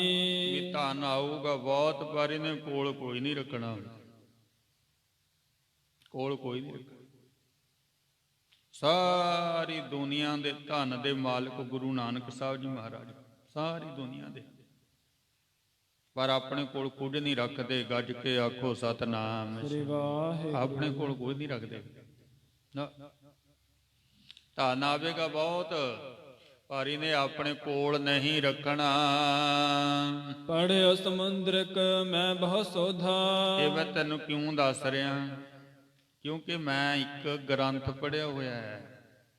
ਉਸ ਗ੍ਰੰਥ ਦਾ ਨਾਮ ਹੈ ਸਮੁੰਦਰਿਕ ਗ੍ਰੰਥ। ਸਮੁੰਦਰਿਕ ਗ੍ਰੰਥ ਸਮੁੰਦਰ ਦੇ ਨਾਲ ਸੰਬੰਧ ਰੱਖਣ ਵਾਲਾ ਇਹ ਜੋਤਿਸ਼ ਵਿਦਿਆ ਦਾ ਗ੍ਰੰਥ ਹੈ। ਇਹ ਬਣਿਆ ਕਿਵੇਂ ਹੈ? ਇੱਕ ਰਿਸ਼ੀ ਹੋਇਆ ਭਿਰਗੂ। ਹੁਣ ਉਹ ਸਮੁੰਦਰ ਦੇ ਕਿਨਾਰੇ ਭਗਤੀ ਕਰਦਾ। ਫਿਰ ਉਹ ਕੀ ਦੇਖਦਾ ਵੀ ਮਹੀਨੇ ਦੇ ਵਿੱਚ ਇੱਕ ਵਾਰ ਸਮੁੰਦਰ 'ਚ ਜਵਾਰ ਭਾਟਾ ਹੁੰਦਾ। ਉਹ ਦਿਨ ਕਿਹੜਾ ਹੈ? ਉਹ ਪੂਰਨਮਾਸ਼ੀ ਦਾ ਦਿਨ ਹੈ। ਦੇਖਦਾ ਨਾ ਉਹ ਵੀ ਜਵਾਰ ਭੇਟਾ ਹੁੰਦਾ। ਫਿਰ ਇਹ ਆਉਂਦਾ ਕਦੋਂ ਆਉਂਦਾ? ਪੂਰਨਮਾਸ਼ੀ ਹੁੰਦੀ ਹੈ। ਉਸ ਦਿਨ ਆਕਾਸ਼ ਦੇ ਵਿੱਚ ਚੰਦਰਮਾ ਪੂਰਨ ਹੁੰਦਾ। ਚੰਦਰਮਾ ਦੀ ਖਿੱਚ ਨਾਲ ਪਾਣੀ ਉੱਪਰ ਖਿੱਚਿਆ ਜਾਂਦਾ। ਜਦੋਂ ਚੰਦਰਮਾ ਪੂਰਨ ਹੁੰਦਾ ਤਾਂ ਪਾਣੀ ਦੇ ਵਿੱਚ ਉਛਾਲ ਆਉਂਦਾ, ਪਾਣੀ ਉੱਪਰ ਨੂੰ ਉੱਠਦਾ, ਬਹੁਤ ਉੱਚੇ ਤੱਕ ਚਲਿਆ ਜਾਂਦਾ। ਜਿਹੜੇ ਸਮੁੰਦਰ ਦੇ ਕਿਨਾਰਿਆਂ ਤੇ ਰਹਿੰਦੇ ਉਹ ਵੇਖਦੇ ਨੇ, ਉਹ ਨਜ਼ਾਰਾ ਦੇਖਣ ਵਾਸਤੇ, ਮਾਣਨ ਵਾਸਤੇ ਜਾਂਦੇ ਆ। ਦੋਵੇਂ ਪਾਸੇ ਤੋਂ ਪਾਣੀ ਉੱਪਰ ਨੂੰ ਜਾਊਗਾ ਤੇ ਵਿਚਕਾਰ ਥਾਂ ਖਾਲੀ ਰਹਿ ਜਾਂਦੀ ਹੈ। ਇਹ ਜਵਾਰ ਭਾਟਾ। ਹੁਣ ਉਹ ਰਿਸ਼ੀ ਫਿਰ ਦੇਖਦਾ ਵੀ ਜਿੰਨਾ ਪਾਣੀ ਕੁਦਰਤੀ ਹੈ 71%, ਉਨਾ ਹੀ ਸਾਡੇ ਸਰੀਰ ਦੇ ਵਿੱਚ ਹੈ। ਉਨਾ ਹੀ ਸਾਡੇ ਸਰੀਰ 'ਚ ਹੈ। 29% ਧਰਤੀ ਹੈ, 71% ਪਾਣੀ ਹੈ। ਉਨਾ ਹੀ ਸਾਡੇ ਸਰੀਰ ਦੇ ਵਿੱਚ ਹੈ। ਉਹ ਫਿਰ ਉਹਦੇ ਨਾਲ ਜੋੜ ਕੇ ਉਹਨੂੰ ਵੇਖਦਾ ਵੀ ਜੇ ਸਮੁੰਦਰ ਦੇ ਵਿੱਚ ਜਵਾਰ ਭਾਟਾ ਹੁੰਦਾ, ਸਮੁੰਦਰ ਦੇ ਵਿੱਚ ਚੰਦਰਮਾ ਦੇ ਨਾਲ, ਤਾਂ ਜ਼ਰੂਰ ਸਾਡੇ ਸਰੀਰ ਦੇ ਉੱਤੇ ਵੀ ਕੋਈ ਨਾ ਕੋਈ ਅਸਰ ਹੁੰਦਾ ਹੋਣਾ, ਕਿਉਂਕਿ ਸਰੀਰ 'ਚ ਵੀ ਪਾਣੀ ਹੁੰਦਾ ਹੀ ਹੈ ਨਾ। ਇਹਨੂੰ ਲੈ ਕੇ ਭਿਰਗੂ ਜੀ ਚੱਲੇ। ਉਹਨਾਂ ਨੇ ਫਿਰ ਬੜੀ ਖੋਜ ਕੀਤੀ ਤੇ ਉਹਨਾਂ ਨੇ ਫਿਰ ਇੱਕ ਗ੍ਰੰਥ ਲਿਖਿਆ ਜਿਹਦਾ ਨਾਮ ਰੱਖਤਾ ਉਹਨਾਂ ਨੇ ਸਮੁੰਦਰੀਕ ਗ੍ਰੰਥ। ਜੋਤਿਸ਼ ਵਿਦਿਆ ਦਾ ਬੇਸ ਇਹ ਗ੍ਰੰਥ ਹੈ। ਉਹਨੂੰ ਲੈ ਕੇ ਚੱਲਦੇ। ਸੋ ਮੈਂ ਸਮੁੰਦਰਕ ਗ੍ਰੰਥ ਪੜ੍ਹਿਆ ਹੋਇਆ ਹੈ। ਸ਼ੁਭ ਗੁਣ ਸਭ ਇਸ ਮਹਿ ਕਰਹਿ ਪ੍ਰੋਧਾ। ਉਹਦੇ ਵਿੱਚ ਫਿਰ ਮਨੁੱਖ ਦੇ ਅੰਗਾਂ ਦੇ ਮੁਤਾਬਕ ਲੱਛਣ ਲਿਖੇ ਹੋਏ ਨੇ। ਅੰਗਾਂ ਦੇ ਮੁਤਾਬਕ ਅੰਗ ਦੇਖਦੇ ਹਾਂ ਅਸੀਂ, ਰਖਾਵਾਂ ਵੇਖਦੇ ਹਾਂ, ਤੇ ਮੇਰੀ ਵਿਦਿਆ ਦੇ ਮੁਤਾਬਕ ਇਹਦੇ ਵਿੱਚ ਸਾਰੇ ਹੀ ਸ਼ੁਭ ਗੁਣ ਹਨ। ਮਹਿਮਾ ਅਮਿਤ ਮਨਹਿ ਮਹਿਮਾਨੀ। ਮੇਰੇ ਮਨ ਦੇ ਵਿੱਚ ਇਹ ਬਣਿਆ ਵੀ ਇਹਦੀ ਜਿਹੜੀ ਮਹਿਮਾ ਹੈ ਉਹ ਅਮਿਤ ਹੈ, ਮਿਣਨ ਦੇ ਵਿੱਚ ਨਹੀਂ ਆਉਂਦੀ। ਕੋਈ ਨਹੀਂ ਕਹਿ ਸਕਦਾ ਇਹਦੀ ਮਹਿਮਾ। ਹੈ ਅਵਤਾਰ ਸਤ ਚਿਤ ਜਾਨੀ। ਇਹ ਲੱਛਣ ਜਿਹੜੇ ਹਨ ਉਹ ਅਵਤਾਰੀ ਪੁਰਸ਼ਾਂ ਦੇ ਵਿੱਚ ਹੁੰਦੇ ਨੇ। ਤੇ ਤੇਰਾ ਪੁੱਤਰ ਜਿਹੜਾ ਹੈ ਕੋਈ ਆਮ ਨਹੀਂ ਹੈ। ਐ ਨਾ ਸਮਝ ਵੀ ਤੂੰ ਆਮ ਬੱਚੇ ਦਾ ਜਨਮ ਹੋਇਆ ਘਰੇ, ਨਹੀਂ ਨਹੀਂ, ਕਿਸੇ ਅਵਤਾਰੀ ਰੂਹ, ਪਵਿੱਤਰ ਰੂਹ ਤੇਰੇ ਘਰੇ ਜਨਮੀ ਹੈ। ਦਿਜ ਦਰਸਾਏ ਧਾਇ ਟਿਗ ਮਾਤਾ। ਇਸ ਤਰ੍ਹਾਂ ਪੰਡਤ ਜੀ ਨੇ ਦਰਸ਼ਨ ਕੀਤੇ ਤੇ ਸਤਿਗੁਰਾਂ ਜੀ ਨੂੰ ਫਿਰ ਲੈ ਜਾਂਦੇ ਨੇ ਮਾਤਾ ਜੀ ਦੇ ਕੋਲ। ਦੀਨੋ ਜਾਏ ਜੋ ਸੁੰਦਰ ਤਾਤਾ। ਫਿਰ ਜਾ ਕੇ ਮਾਤਾ ਤ੍ਰਿਪਤਾ ਜੀ ਨੂੰ ਸਤਿਗੁਰੂ ਪੁੱਤਰ ਪਕੜਾ ਦਿੱਤਾ। ਨੰਦੀ ਮੁਖੰ ਸ਼ਰਾਧ ਕਰਵਾਇਓ। ਉਸ ਤੋਂ ਬਾਅਦ ਫਿਰ ਸਨਾਤਨ ਮਤ ਦੇ ਵਿੱਚ ਇੱਕ ਸ਼ਰਾਧ ਹੋਇਆ ਕਰਦਾ ਹੈ। ਸ਼ਰਾਧ ਦਾ ਅਰਥ ਹੁੰਦਾ ਹੈ ਵੀ ਸ਼ਰਧਾ ਦੇ ਨਾਲ ਕੰਮ ਕਰਨਾ। ਇਹ ਕੋਈ ਸ਼ਰਾਧ ਇਹ ਨਹੀਂ ਮਰਿਆਂ ਦਾ ਹੀ ਸ਼ਰਾਧ ਪਾਇਆ ਜਾਂਦਾ। ਸਾਡੇ ਤਾਂ ਇਹੀ ਜੋੜਿਆ ਵਾ ਨਾ, ਨਹੀਂ। ਸ਼ਰਾਧ ਦਾ ਅਰਥ ਹੈ ਸ਼ਰਧਾ ਨਾਲ, ਭਾਵਨਾ ਨਾਲ ਕੋਈ ਵੀ ਕੰਮ ਕਰਨਾ। ਉਸ ਦੇ ਮੁਤਾਬਕ ਇੱਕ ਉਹ ਸ਼ਰਾਧ ਕਰਦੇ ਨੇ ਬੱਚੇ ਦੇ ਜਨਮ ਤੋਂ ਬਾਅਦ। ਉਹਦਾ ਨਾਮ ਰੱਖਿਆ ਹੋਇਆ ਹੈ ਨੰਦੀ ਮੁਖੰ। ਹੁਣ ਨੰਦੀ ਕੌਣ ਹੈ? ਨੰਦੀ ਹੈ ਸ਼ਿਵ ਜੀ ਦਾ ਬਲਦ। ਉਹਦਾ ਨਾਮ ਨੰਦੀ ਹੈ। ਤੇ ਫਿਰ ਉਹ ਜਦੋਂ ਬੱਚਾ ਹੋ ਜਾਂਦਾ ਹੈ ਨਾ, ਫਿਰ ਉਹ ਸ਼ਿਵ ਜੀ ਦੇ ਬਲਦ ਨੂੰ ਸਾਹਮਣੇ ਰੱਖ ਕੇ ਇੱਕ ਸ਼ਰਾਧ ਕਰਿਆ ਜਾਂਦਾ।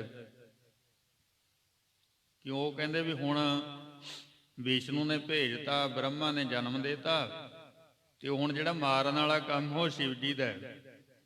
ਇਸ ਕਰਕੇ ਪਹਿਲਾਂ ਆਪਾਂ ਸ਼ਿਵ ਜੀ ਨੂੰ ਮਨਾਈਏ, ਉਹਦੇ ਬਲਦ ਦੀ ਸੇਵਾ ਕਰਕੇ ਉਹਨੂੰ ਖੁਸ਼ ਕਰੀਏ, ਤਾਂ ਕਿ ਬੱਚੇ ਦੀ ਆਰਜੂ ਲੰਮੀ ਰਹੇ। ਗੱਜ ਖੇ ਆਖੋ ਸਤਨਾਮ ਸ੍ਰੀ ਵਾਹਿਗੁਰੂ। ਉਹ ਫਿਰ ਸ਼ਿਵ ਜੀ ਨੂੰ ਖੁਸ਼ ਕਰਨ ਵਾਸਤੇ ਨਾ ਉਹਦੇ ਬਲਦ ਦਾ ਸ਼ਰਾਧ ਕਰਦੇ ਆ। ਜੇ ਬਲਦ ਨੂੰ ਪੱਠੇ ਪਾਏਂਗੇ, ਸ਼ਿਵ ਜੀ ਆਪੇ ਖੁਸ਼ ਹੋ ਜਾਊਗਾ। ਇਸ ਤਰ੍ਹਾਂ ਕਰਿਆ ਜਾਂਦਾ ਸੀ। ਨੰਦੀ ਮੁਖ ਸ਼ਰਾਧ ਕੋ ਕੀਤਾ, ਬੇਦਨ ਬਿਧ ਜੋ ਵਿਪਰ ਬਤਾਇਓ। ਉਹ ਕੋਈ ਆਪਣੀ ਮਰਜ਼ੀ ਨਾਲ ਨਹੀਂ ਸੀ ਕਰਦਾ ਹੁੰਦਾ। ਜਿਵੇਂ ਪ੍ਰੋਹਤ ਕਹਿੰਦਾ ਹੁੰਦਾ ਸੀ, ਪੁਜਾਰੀ ਪੰਡਤ ਜੀ ਨੇ ਕਹਿਣਾ, ਉਸੇ ਤਰ੍ਹਾਂ ਹੀ ਕਰਦੇ ਸਨ। ਘਰਦਿਆਂ ਨੂੰ ਇਹਨਾਂ ਨੂੰ ਕੋਈ ਲੈਣਾ ਦੇਣਾ ਨਹੀਂ। ਉਹ ਤਾਂ ਜਿਵੇਂ ਕਹਿ ਦਿੱਤਾ ਪੰਡਤ ਜੀ ਨੇ, ਉਸ ਤਰ੍ਹਾਂ ਕਰਨਾ। ਘਰ ਵਾਲਿਆਂ ਦੀ ਭਾਵਨਾ ਹੁੰਦੀ ਹੈ ਵੀ ਸਾਡੇ ਵੱਲੋਂ ਰੰਚਕ ਮਾਤਰ ਵੀ ਫਰਕ ਨਾ ਪਵੇ, ਵੀ ਇਹ ਸਿਆਣੇ ਐ, ਇਹਨਾਂ ਨੇ ਗ੍ਰੰਥ ਪੜ੍ਹੇ ਹੋਏ ਐ, ਜਿਵੇਂ ਕਹਿੰਦੇ ਉਸ ਤਰ੍ਹਾਂ ਕਰ ਦਿਓ। ਘਰ ਦੇ ਤਾਂ ਉਹ ਭਾਵਨਾ ਨਾਲ ਕਰਦੇ ਨੇ। ਸੋ ਜਿਵੇਂ ਵੇਦ ਦੇ ਵਿੱਚ ਲਿਖਿਆ, ਗ੍ਰੰਥਾਂ 'ਚ ਲਿਖਿਆ ਹੈ, ਉਸ ਤਰ੍ਹਾਂ ਕਰਵਾਇਆ। ਕਾਲੂ ਕਹੈ ਨਾਮ ਸਿਸ ਰਾਖੋ। ਇਹ ਪੂਜਾ ਕਰਨ ਤੋਂ ਬਾਅਦ ਗਣੇਸ਼ ਜੀ ਨੂੰ ਮਨਾਇਆ। ਨੰਦੀ ਮੁਖ ਸ਼ਰਾਧ ਪੰਡਤ ਜੀ ਨੇ ਕੀਤਾ। ਤੇ ਜਦੋਂ ਉਧਰੋਂ ਵਿਹਲੇ ਹੋਏ ਤੇ ਫਿਰ ਪਿਤਾ ਕਾਲੂ ਜੀ ਕਹਿਣ ਲੱਗੇ ਵੀ ਪੰਡਤ ਜੀ ਐਂ ਕਰੋ ਹੁਣ ਵੀ ਨਾਮ ਵੀ ਰੱਖ ਦਿਓ। ਬਰਨ ਸੋਧ ਸ਼ੁਧ ਮੁਝ ਸੋ ਭਾਖੋ। ਤੇ ਤੁਸੀਂ ਮੈਨੂੰ ਅੱਖਰ ਦੱਸ ਦਿਓ, ਤੇ ਉਹਦੇ ਮੁਤਾਬਕ ਫਿਰ ਅਸੀਂ ਨਾਮ ਰੱਖ ਲਾਂਗੇ। ਅੱਖਰ ਤੁਸੀਂ ਦੱਸ ਦਿਓ, ਨਾਮ ਰੱਖਣਾ, ਜਾਂ ਤੁਸੀਂ ਨਾਮ ਰੱਖ ਦਿਓ, ਕੋਈ ਗੱਲ ਨਹੀਂ। ਸੋਧ ਕੇ ਵੇਖੋ ਕਿਹੜਾ ਅੱਖਰ ਸਹੀ ਬੈਠਦਾ। ਸੁਨ ਕਾਲੂ ਇਸ ਨਾਮ ਅਪਾਰਾ।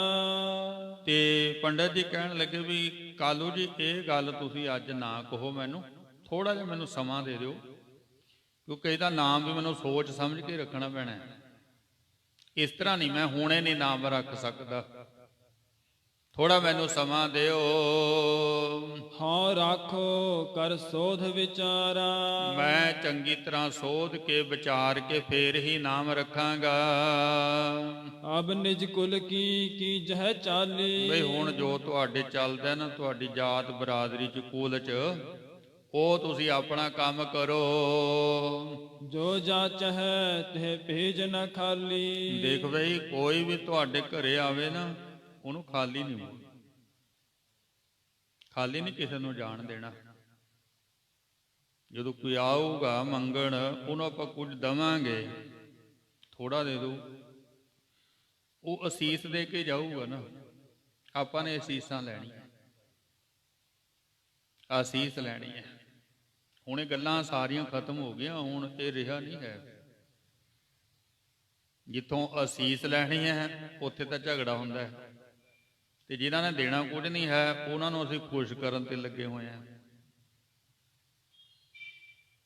ਸੰਸਾਰ ਨੂੰ ਕੋਈ ਖੁਸ਼ ਨਹੀਂ ਕਰ ਸਕਦਾ, ਇਹ ਸਾਡਾ ਇੱਕ ਭਰਮ ਹੈ, ਭੁਲੇਖਾ ਹੈ। ਅਸੀਂ ਕਿਹੜੇ ਕਿਸੇ ਤੇ ਖੁਸ਼ ਹੋਏ ਹਾਂ ਵੀ ਸਾਡੇ ਤੋਂ ਕੋਈ ਖੁਸ਼ ਹੋ ਜਾਊਗਾ।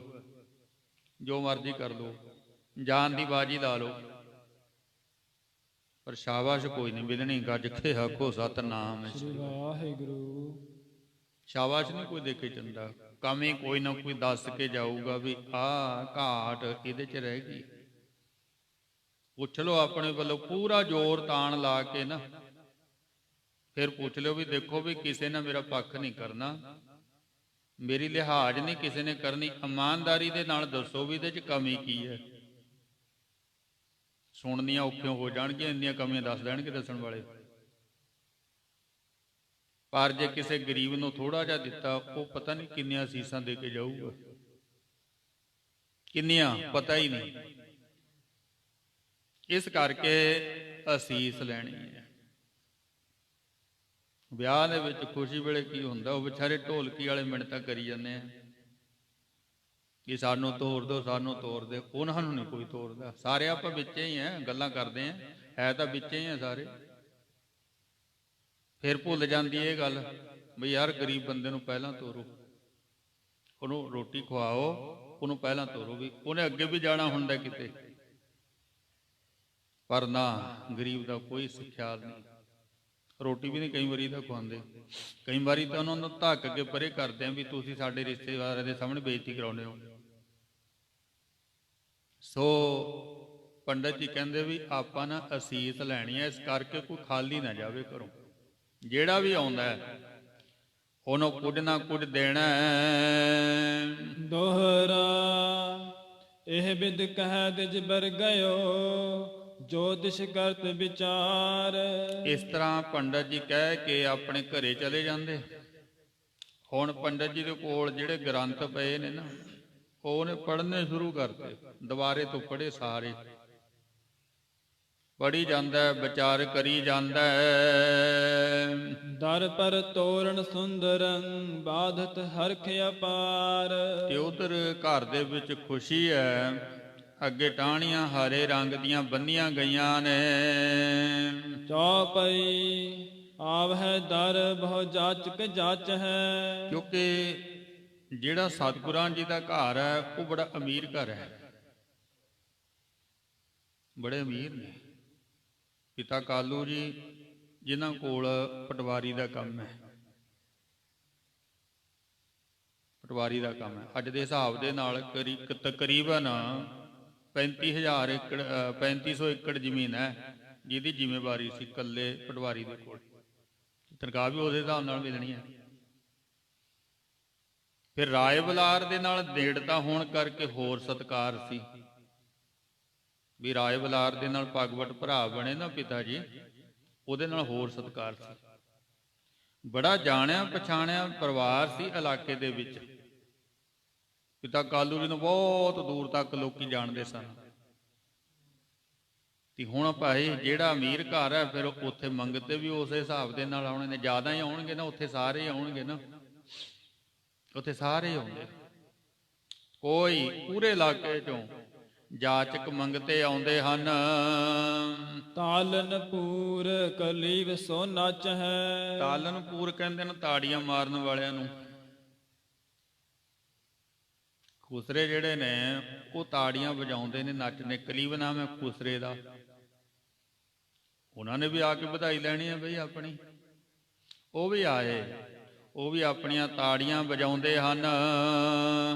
ਢੋਲਕ ਟਲਕਾ ਘੁੰਗਰੂ ਤਾਲੀ। ਫਿਰ ਉਹਨਾਂ ਦੇ ਕੋਲ ਢੋਲਕ ਹੁੰਦੀ ਹੈ, ਟੱਲੀਆਂ ਹੁੰਦੀਆਂ, ਘੁੰਗਰੂ ਹੁੰਦੇ ਨੇ, ਤੇ ਨਾਲ ਉਹ ਤਾੜੀ ਵਜਾਉਂਦੇ ਨੇ। ਇਸ ਤਰ੍ਹਾਂ ਉਹਨਾਂ ਨੇ ਵੀ ਆਉਣਾ ਕੀਤਾ। ਤਾਲ ਮਿਲਾਵ ਹੈ ਲੇਹ ਭਵਾਲੀ। ਫਿਰ ਉਹ ਤਾਲ ਮਿਲਾਉਂਦੇ ਨੇ ਆਪਸ ਦੇ ਵਿੱਚ, ਨਾਲੇ ਪੁਹਾਟਣੀਆਂ ਲੈਂਦੇ ਹਨ। ਇਹ ਬਾਜੀਗਰ ਬਾਜੀ ਨਹੀਂ ਪਾਉਂਦਾ, ਐ ਪੁਹਾਟਣੀਆਂ ਲੈਂਦੇ ਹਨ ਆ ਕੇ। ਗਾਵਹਿ ਗੀਤ ਮਧੁਰ ਧੁਨ ਧਾਰੀ। ਸੋਹਣੇ ਗੀਤ ਜਿਹੜੇ ਹਨ ਵਧਾਈ ਵਾਲੇ ਗਾਉਂਦੇ ਨੇ। ਦੇ ਸੁਹਾਤੀ ਸੁੰਦਰ ਗਾਰੀ। ਤੇ ਆਪਸ ਦੇ ਵਿੱਚ ਫਿਰ ਜੋ ਉਸ ਵਕਤ ਥੋੜਾ ਬਹੁਤਾ ਠੱਠਾ ਮਜ਼ਾਕ ਇੱਕ ਦੂਸਰੇ ਦੇ ਨਾਲ ਚੱਲਦਾ ਹੁੰਦਾ ਸੀ। ਇਹ ਸਮਾਜ ਹੈ ਤਾਂ ਸਤਿਗੁਰਾਂ ਜੀ ਨੇ ਮਨਾ ਕੀਤਾ ਨਾ ਵੀ ਇਹੋ ਜਿਹੇ ਕੰਮ ਨਹੀਂ ਕਰਨੇ ਭਾਈ। ਆਪਾਂ ਪ੍ਰਮਾਤਮਾ ਦੀ ਸਿਫਤ ਸਲਾਹ ਕਰਨੀ, ਪ੍ਰਮਾਤਮਾ ਦੀ ਖੁਸ਼ੀ ਦੇ ਗੀਤ ਗਾਉਣੇ ਆ। ਮੇਰੇ ਸਰਬ ਨੀ ਇਹ ਨਾ ਸੁਹਾਏ, ਮੇਰੇ ਕੰਨਾਂ ਨੂੰ ਨਹੀਂ ਚੰਗੇ ਲੱਗਦੇ ਗੀਤ। ਇਹ ਦੁਨਿਆਵੀ ਗੀਤ ਛੱਡ ਦਿਓ, ਗੁਰਬਾਣੀ ਗੁਰਬਾਣੀ ਗਾਵੇ ਭਾਈ, ਉਹ ਸਫਲ ਸਦਾ ਸੁਖ ਦਾਈ। ਗੁਰਬਾਣੀ ਨੂੰ ਗਾਉਣਾ ਬਸ, ਹੋਰ ਗੀਤ ਨਹੀਂ ਕੋਈ ਗਾਣਾ ਹੈ, ਕੋਈ ਗੀਤ ਨਹੀਂ ਗਾਉਣਾ। ਮੈਂ ਇੱਕੋ ਹੀ ਵਿਆਹ ਦੇਖਿਆ ਇਹੋ ਜਿਹਾ ਵੀ ਜਿੱਥੇ ਉਹਨਾਂ ਨੇ ਕਿਹਾ ਵੀ ਭਾਈ ਸਾਡੇ ਤਾਂ ਗੁਰਬਾਣੀ ਦਾ ਕੀਰਤਨ ਹੋਊਗਾ। ਜਿਹੜੇ ਦਿਨ ਗਿੱਧਾ ਪੈਂਦਾ, ਖੁਸ਼ੀਆਂ ਮਨਾਉਂਦੇ, ਵੀ ਸਰਦਾ ਨਹੀਂ ਦੇ ਬਿਨਾਂ, ਉਹ ਕਹਿੰਦੇ ਵੀ ਨਹੀਂ ਅਸੀਂ ਨਹੀਂ ਕਰਨਾ, ਆਪਾਂ ਗੁਰੂ ਦੇ ਸਿੱਖ। ਕਰਿਆ ਹੀ ਨਹੀਂ ਉਹਨਾਂ ਨੇ, ਤਾਂ ਵੀ ਸਰ ਕੇ ਫਿਰ ਕਿਉਂ ਗਿਆ। ਸਰ ਜਾਂਦਾ ਹੈ, ਆਪਾਂ ਸਾਰਨਾ ਚਾਹੁੰਦੇ ਨਹੀਂ ਹੈ। ਕੀ ਕਰੀਏ ਜੀ, ਗੁਰੂ ਵੱਲ ਪਿੱਠ ਕਰ ਲਈ, ਫਿਰ ਦੁਨੀਆ ਦੀ ਗੱਲ ਮੰਨ ਕੇ ਆਪਾਂ ਦੁਨਿਆਵੀ ਕੰਮ ਕਰਨ ਲੱਗ ਜਾਂਦੇ ਹਾਂ। ਚਲੋ ਨਹੀਂ ਸਰਦਾ ਕਰੋ ਜੀ, ਨਹੀਂ ਸਰਦਾ ਕਰੋ, ਪਰ ਆਪਾਂ ਨੂੰ ਇੱਕ ਸਰਟੀਫਿਕੇਟ ਦਿੱਤਾ ਹੋਇਆ ਸਤਿਗੁਰਾਂ ਜੀ ਨੇ, ਉਹ ਸਾਂਭ ਕੇ ਰੱਖਿਓ ਆਪਣੇ ਕੋਲ ਵੀ ਦੀਨ ਗਵਾਇਆ ਦੁਨੀ ਸਿਓ ਦੁਨੀ ਨਾ ਚਾਲਦੀ, ਸਾਥ ਪਾਏ ਕੁਹਾੜਾ ਮਾਰਿਆ ਗਾਫਲ ਆਪਣੇ। ਹਾਥ। ਦੁਨੀਆ ਦੇ ਪਿੱਛੇ ਲੱਗ ਕੇ ਦੀਨ ਗਵਾਇਆ, ਦੁਨੀਆ ਪਿੱਛੇ ਲੱਗ ਕੇ। ਦੁਨੀਆ ਜੀ ਸਰਦਾ ਨਹੀਂ, ਕਿਉਂ ਨਹੀਂ ਸਰਦਾ? ਸਭ ਕੁਝ ਹੁੰਦਾ, ਆਪਾਂ ਕੀ ਕੋਈ ਕਿਸੇ ਦਾ ਦੇਣਾ ਹੈ?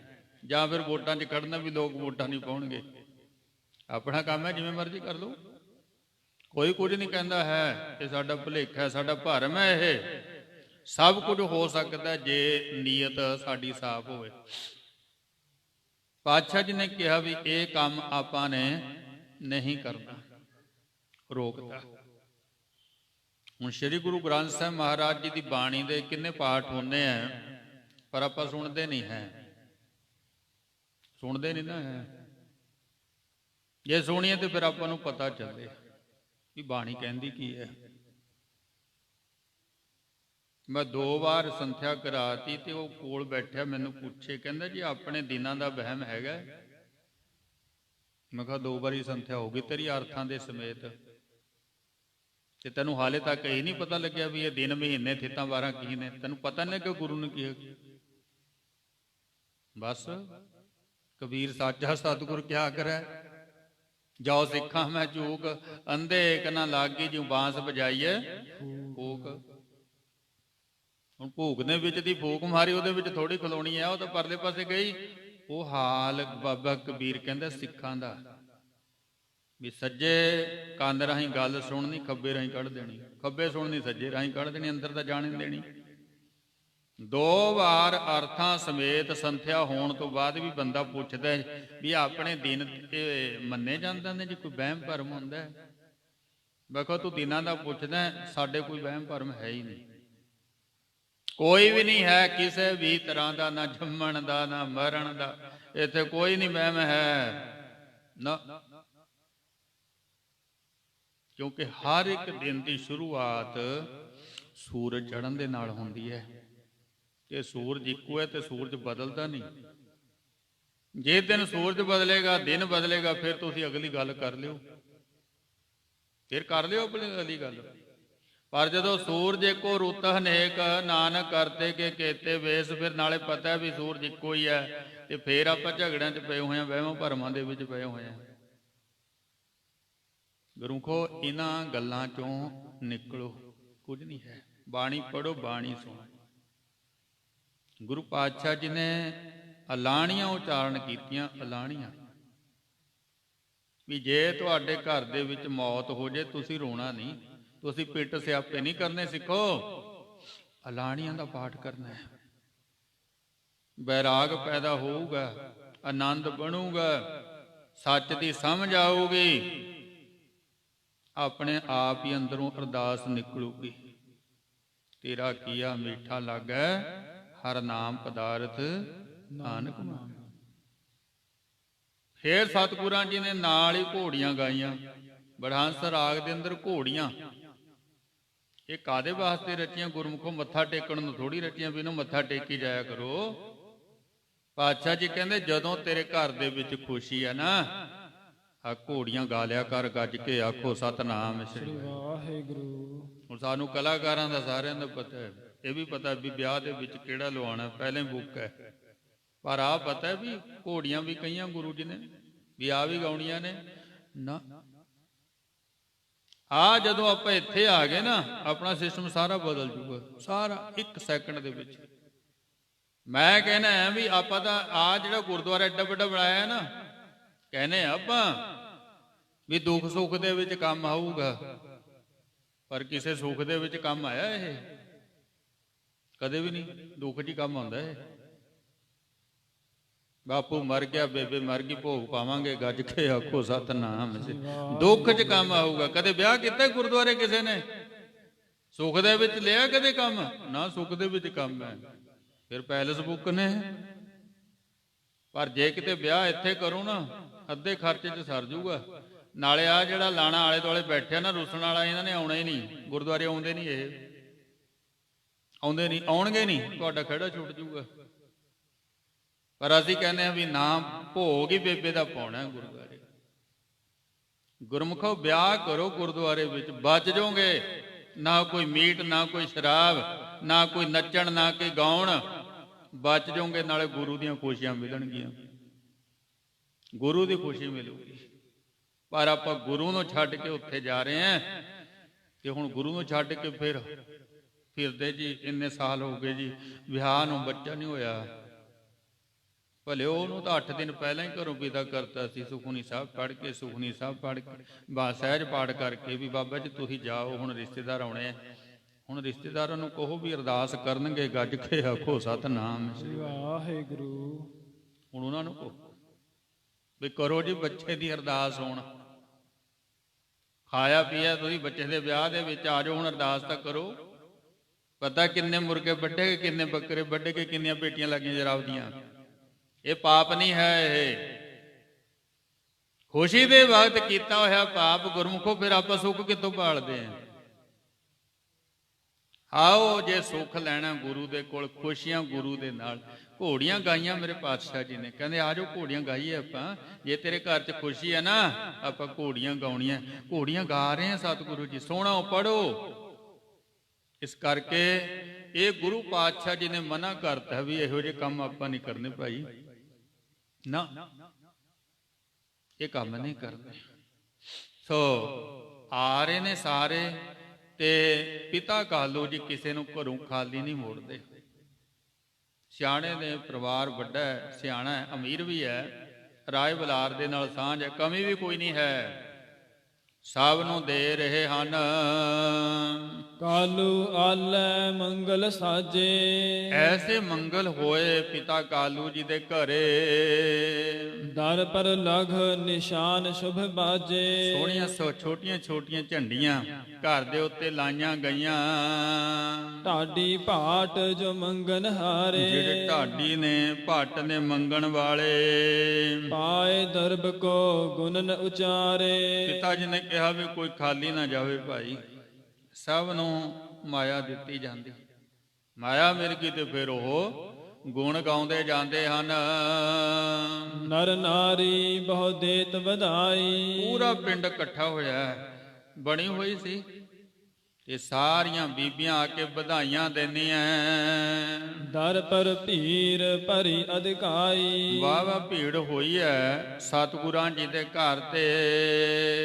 ਦੇਨੋ ਉਚਿਤ ਲਖਿਓ ਜੋ ਜੈਸਾ, ਹੁਣ ਦੇਖਿਆ ਜਾਂਦਾ ਅੱਗੇ ਵੀ ਕਿਹਨੂੰ ਕੀ ਦੇਣਾ, ਕੌਣ ਕੀ ਚਾਹੁੰਦਾ, ਉਹਦੇ ਮੁਤਾਬਕ ਦੇਤ ਭਇਓ ਕਾਲੂ ਤਿਨ ਤੈਸਾ।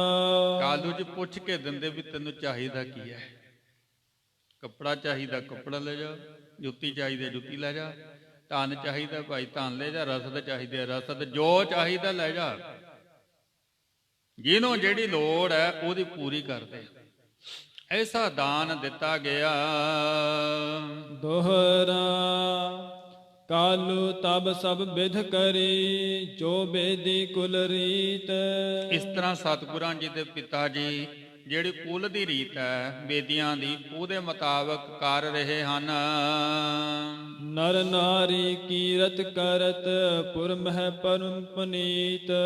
ਸਾਰੇ ਜਿਹੜੇ ਲੋਕ ਨੇ ਨਾ ਨਗਰ ਦੇ ਆਲੇ ਦੁਆਲੇ ਤੋਂ ਆਏ ਹੋਏ ਮੰਗਤੇ, ਉਹ ਸਾਰੇ ਕੀਰਤੀ ਕਰਦੇ ਜਾਂਦੇ ਪਿਤਾ ਕਾਲੂ ਜੀ ਦੀ।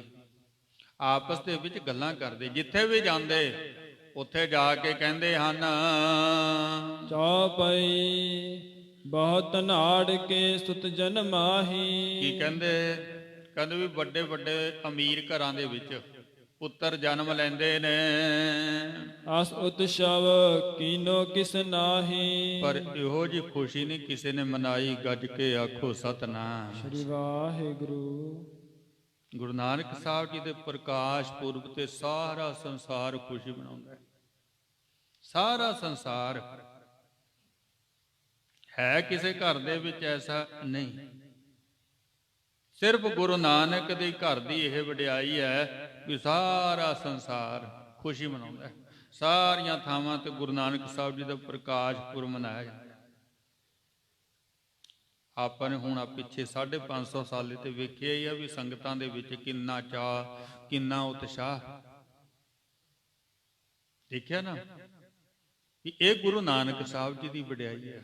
ਮੈਂ ਤਾਂ ਬੇਨਤੀ ਕਰਦਾ ਹੁੰਨਾ ਵੀ ਇਹ ਜਿਹੜੇ ਆਪਾਂ ਤਿਉਹਾਰ ਜੇ ਆਪਾਂ ਮਨਾਉਂਦੇ ਫਿਰਦੇ ਨੇ, ਪਹਿਲੀ ਗੱਲ ਤਾਂ ਸਾਡਾ ਸੰਬੰਧ ਨਹੀਂ ਹੈ ਇਹਨਾਂ ਦੇ ਨਾਲ। ਫਿਰ ਇਹ ਸਾਡੇ ਸਮਾਜ ਦੇ ਵਿੱਚ ਪਾਉਂਦੇ ਆ ਫਰਕ। ਕੋਈ ਐਸਾ ਤਿਉਹਾਰ ਨਹੀਂ ਜਿਹੜਾ ਫਰਕ ਨਾ ਪਾਵੇ। ਕੋਈ ਲੈ ਲਓ, ਜਿੰਨੇ ਵੀ ਆਪਾਂ ਮੰਨਦੇ ਆ। ਰੱਖੜੀ ਲੈ ਲਓ, ਉਹ ਭੈਣ ਖੁਸ਼ ਹੈ ਜਿਹਦਾ ਭਰਾ ਹੈ, ਪਰ ਜਿਹਦਾ ਨਹੀਂ ਉਹ ਤਾਂ ਰੋਂਦੀ ਹੈ, ਮੇਰਾ ਭਰਾ ਨਹੀਂ ਹੈ। ਪੈ ਗਿਆ ਸਮਾਜ ਦੇ ਵਿੱਚ ਫਰਕ। ਜਿਹਦੇ ਕੋਲ ਹੈਗੀ ਉਹ ਤਾਂ ਖੁਸ਼ ਹੈ ਵੀ ਮੇਰਾ ਭਰਾ ਹੈ, ਗੜ ਲੱਕੜੀ ਬਣਾ ਰਹੀ, ਪਰ ਜਿਹਦਾ ਨਹੀਂ ਉਹ ਰੋਣ ਲਾਤੀ ਤੁਸੀਂ। ਫਿਰ ਹੁਣ ਉਹ ਤਿਉਹਾਰ ਇੱਕ ਨੂੰ ਰੋਣ ਲਾਉਂਦਾ, ਇੱਕ ਨੂੰ ਖੁਸ਼ ਕਰਦਾ, ਠੀਕ ਨਹੀਂ ਹੈ। ਇਹ ਸਾਡੇ ਆ ਹੋਰ ਨੇ ਝੱਕਰੀਆਂ, ਜਿਹਦੇ ਮਾਂ ਦੇ ਕੋਲ ਪੁੱਤਰ ਉਹ ਝੱਕਰੀ ਰੱਖਦੀ, ਖੁਸ਼ ਆ ਵੀ ਪੁੱਤਰ ਆ। ਜਿਹਦੇ ਕੋਲ ਨਹੀਂ ਰੋਂਦੀ ਵੀ ਮੇਰਾ ਹੁੰਦਾ ਮੈਂ ਵੀ ਰੱਖ ਲੈਂਦੀ। ਫੇਰ ਆ ਕਰਵਾ ਚੌਥ ਲੈ ਲਓ, ਜਿਹਦਾ ਖਸਮ ਹੈ ਉਹ ਖੁਸ਼ ਹੈ, ਜਿਹਦਾ ਮਰਿਆ ਉਹ ਰੋਂਦੀ ਹੈ। ਇਹ ਸਮਾਜ ਦੇ ਵਿੱਚ ਸਾਡੇ ਫਰਕ ਪਾ ਰਹੇ ਆ, ਲੜਕੇ ਲੜਕੀ ਦਾ ਫਰਕ ਪਾ ਰਹੇ ਆ। ਇਹਨਾਂ ਤਿਉਹਾਰਾਂ ਨੂੰ ਇਸ ਕਰਕੇ ਤਰਜੀਹ ਦੇਣ ਦੀ ਲੋੜ ਨਹੀਂ ਹੈ, ਲੋੜੇ ਨਹੀਂ। ਸੰਧਾਰੇ ਜਿਹਨਾਂ ਦੇ ਭਾਈ ਨਹੀਂ ਉਹ ਕੁੜੀ ਰੋਂਦੀ ਹੈ ਜੀ ਮੇਰਾ ਵੀ ਹੁੰਦਾ, ਸਾਡੇ ਵੀ ਆ ਜਾਂਦਾ। ਮੈਂ ਵੀ ਸੁਣਦਾ ਹੁੰਦਾ, ਕਹਿੰਦੇ ਤੁਸੀਂ ਆਉਂਦੇ ਨੇ ਜੋ ਸ਼ਰੀਕੇ ਵਾਲੇ। ਮੈਂ ਕਿਹਾ ਬਿਸਕੁਟ ਖਾਣੇ 2-4 ਕਿਲੋ ਉੱਥੋਂ ਲੈ ਲਓ, ਪੈਸੇ ਬਾਅਦ ਚ ਦੇ ਦਾਂਗੇ। ਗੱਜ ਕੇ ਆਖੋ ਸਤਨਾਮ ਸ੍ਰੀ। ਮੈਂ ਨਹੀਂ ਆਉਣਾ ਹੈ, ਇੰਨਾ ਕਿ ਟੁੱਕੀ ਫਿਰਦੇ ਬਾ ਇੰਨੇ ਚ। ਗੁਰਮੁਖੋ ਇਹਨਾਂ ਚੀਜ਼ਾਂ ਚੋਂ ਨਿਕਲੋ, ਆਪਾਂ ਨੇ ਨਿਕਲਣਾ, ਹੋਰ ਕਿਸੇ ਨੇ ਕੱਢਣਾ ਕੋਈ ਨਹੀਂ ਹੈ। ਆਪਾਂ ਫਸੇ, ਆਪਾਂ ਨੇ ਨਿਕਲਣਾ। ਧੀਰਜ ਬਣਾਓ, ਗੁਰਬਾਣੀ ਨਾਲ ਜੁੜੋ, ਸਤਿਗੁਰਾਂ ਜੀ ਦਾ ਓਟ ਆਸਰਾ ਲਿਓ। ਜੋ ਵੀ ਕਰਨਾ ਇੱਥੇ ਆ ਜਾਓ, ਕਹਦੇ ਵੀ ਆ ਜਾਓ। ਜੋ ਵੀ ਕਰਨਾ ਸਤਿਗੁਰਾਂ ਦੇ ਹਜ਼ੂਰ ਕਰ ਲਓ, ਕਹਦੇ ਇੱਥੇ ਆ ਜਾਓ ਵੀ ਜਿਹਨੇ ਆਉਣਾ ਬਈ। ਸਾਂਝਾ, ਸਾਰੇ ਖੁਸ਼ ਹੋਣਗੇ। ਇਸ ਕਰਕੇ ਆ ਜਿਹੜਾ ਗੁਰਪੁਰਬ ਹੈ ਸਤਿਗੁਰਾਂ ਜੀ ਦਾ, ਉਹ ਸਾਰਿਆਂ ਨੂੰ ਖੁਸ਼ੀ ਦੇਣ ਵਾਲਾ ਹੈ। ਸਭ ਨੂੰ, ਸਾਰੇ ਜੀਆਂ ਨੂੰ ਖੁਸ਼ੀ ਦੇਣ ਵਾਲਾ ਹੈ। ਤਾਂ ਕਹਿੰਦੇ ਵੀ ਕਿਉਂ ਨਾ ਆਪਾਂ ਫਿਰ ਗੁਰੂਆਂ ਦੇ ਗੁਰਪੁਰਬ ਮਨਾਈਏ, ਛੱਡ ਕੇ ਸਭ ਕੁਝ ਨੂੰ। ਸਾਰੇ ਖੁਸ਼ ਨੇ ਨਾ, ਕੋਈ ਜਾਤ ਦਾ, ਕੋਈ ਪਾਤ ਦਾ, ਕੋਈ ਵਿਰੋਧ ਆਪਣਾ ਬਰਾਦਰੀ ਦਾ, ਕੋਈ ਉੱਚੇ ਦਾ, ਨੀਵੇਂ ਦਾ, ਗਰੀਬ ਦਾ, ਅਮੀਰ ਦਾ, ਆਪਣੇ ਦਾ, ਬਗਾਨੇ ਦਾ। ਸਾਰਾ ਭੇਦ ਇੱਥੇ ਆ ਕੇ ਮਿਟ ਜਾਂਦਾ। ਮਿਟਦਾ ਨਾ ਜੀ। ਹੁਣ ਆਪਾਂ ਬੈਠੇ ਭੇਦ ਹੈਗਾ ਕੋਈ ਕਿਸੇ ਤਰ੍ਹਾਂ ਦਾ? ਕੋਈ ਨਹੀਂ ਹੈ। ਫਿਰ ਕਿਉਂ ਨਾ ਆਪਾਂ ਸਤਿਗੁਰਾਂ ਜੀ ਦੇ ਹਜ਼ੂਰ ਆ ਕੇ ਆਪਣੀ ਹਰ ਇੱਕ ਖੁਸ਼ੀ ਮਨਾਈਏ। ਆਪਣਾ ਵਿਆਹ ਵੀ ਗੁਰੂ ਘਰ ਵਿੱਚ ਕਰੋ, ਵੀ ਵੈਸੇ ਤਾਂ ਗੁਰੂ ਘਰ ਕਰਨਾ। ਜਿਹਨੇ ਆਉਣਾ ਆਓ, ਨਹੀਂ ਆਉਣਾ ਨਾ ਆਇਓ, ਤੁਹਾਡੀ ਮਰਜ਼ੀ ਹੈ, ਕੋਈ ਫਰਕ ਨਹੀਂ ਪੈਂਦਾ ਹੈ। ਨਹੀਂ ਆਉਂਦੇ ਨਾ ਸਹੀ। ਹੁਣ ਜੇ ਕੋਈ ਨਾ ਆਵੇ ਫਿਰ ਕਿਹੜੇ ਵਿਆਹ ਰੁਕ ਜਾਂਦਾ? ਵਿਆਹ ਤਾਂ ਲੜਕੇ ਲੜਕੀ ਦਾ ਹੋਣਾ, ਜੇ ਕੋਈ ਨਹੀਂ ਆਉਂਦਾ ਤਾਂ ਕੀ ਹੋਇਆ? ਵਿਆਹ ਤਾਂ ਹੋ ਹੀ ਜਾਣਾ। ਵਿਆਹ ਨਹੀਂ ਰੁਕਦਾ ਹੈ ਕਿਸੇ ਦੇ ਨਾ ਆਉਣ ਨਾਲ। ਪਰ ਗੁਰਮੁਖੋ ਆਪਣਾ ਭਲਾ ਹੋ ਜਾਊਗਾ। ਲੱਖ ਖੁਸ਼ੀਆਂ ਪਾਤਸ਼ਾਹੀਆਂ ਜੇ ਸਤਿਗੁਰ ਨਦਰ ਕਰੇ। ਉਹ ਨਾਲ ਲਾਤਾ ਵੀ ਜੇ ਸਤਿਗੁਰ ਨਦਰ ਕਰੇ। ਜੋ ਨਦਰ ਕਰੂਗਾ ਤਾਂ ਹੀ ਹੋਣਗੀਆਂ ਨਾ। ਜੇ ਆਪਾਂ ਲੈਣਾ ਚਾਹੁੰਦੇ ਨਹੀਂ ਹੈ, ਉਹਨੇ ਕਰਨੀਆਂ ਕਾਹਨੂੰ ਨੇ। ਸਾਰੇ ਕਹਿੰਦੇ ਵੀ ਉਹੋ ਜਿਹੀ ਖੁਸ਼ੀ, ਇਹੋ ਜਿਹਾ ਦਾਨ ਕਿਸੇ ਨੇ ਨਹੀਂ ਦਿੱਤਾ। ਵੱਡੇ ਵੱਡੇ ਅਮੀਰਾਂ ਦੇ ਘਰੇ ਪੁੱਤਰਾਂ ਦੇ ਜਨਮ ਹੋਏ, ਪਰ ਇਹੋ ਜਿਹਾ ਦਾਨ ਕਿਸੇ ਨੇ ਨਹੀਂ ਦਿੱਤਾ। ਇਹੋ ਜਿਹੀਆਂ ਖੁਸ਼ੀਆਂ ਕਿਤੇ ਨਹੀਂ ਮਨਾਈਆਂ ਗਈਆਂ ਜੈਸੀਆਂ ਪਿਤਾ ਕਾਲੂ ਜੀ ਦੇ ਘਰੇ ਮਨਾਈਆਂ ਜਾ ਰਹੀਆਂ ਨੇ। ਧੰਨ ਧੰਨ ਪਿਤਾ, ਧੰਨ ਧੰਨ ਕੁਲ, ਧੰਨ ਧੰਨ ਸੋ ਜਨਨੀ, ਜਿਨੀ ਗੁਰੂ ਜਣਿਆ ਮਾਏ।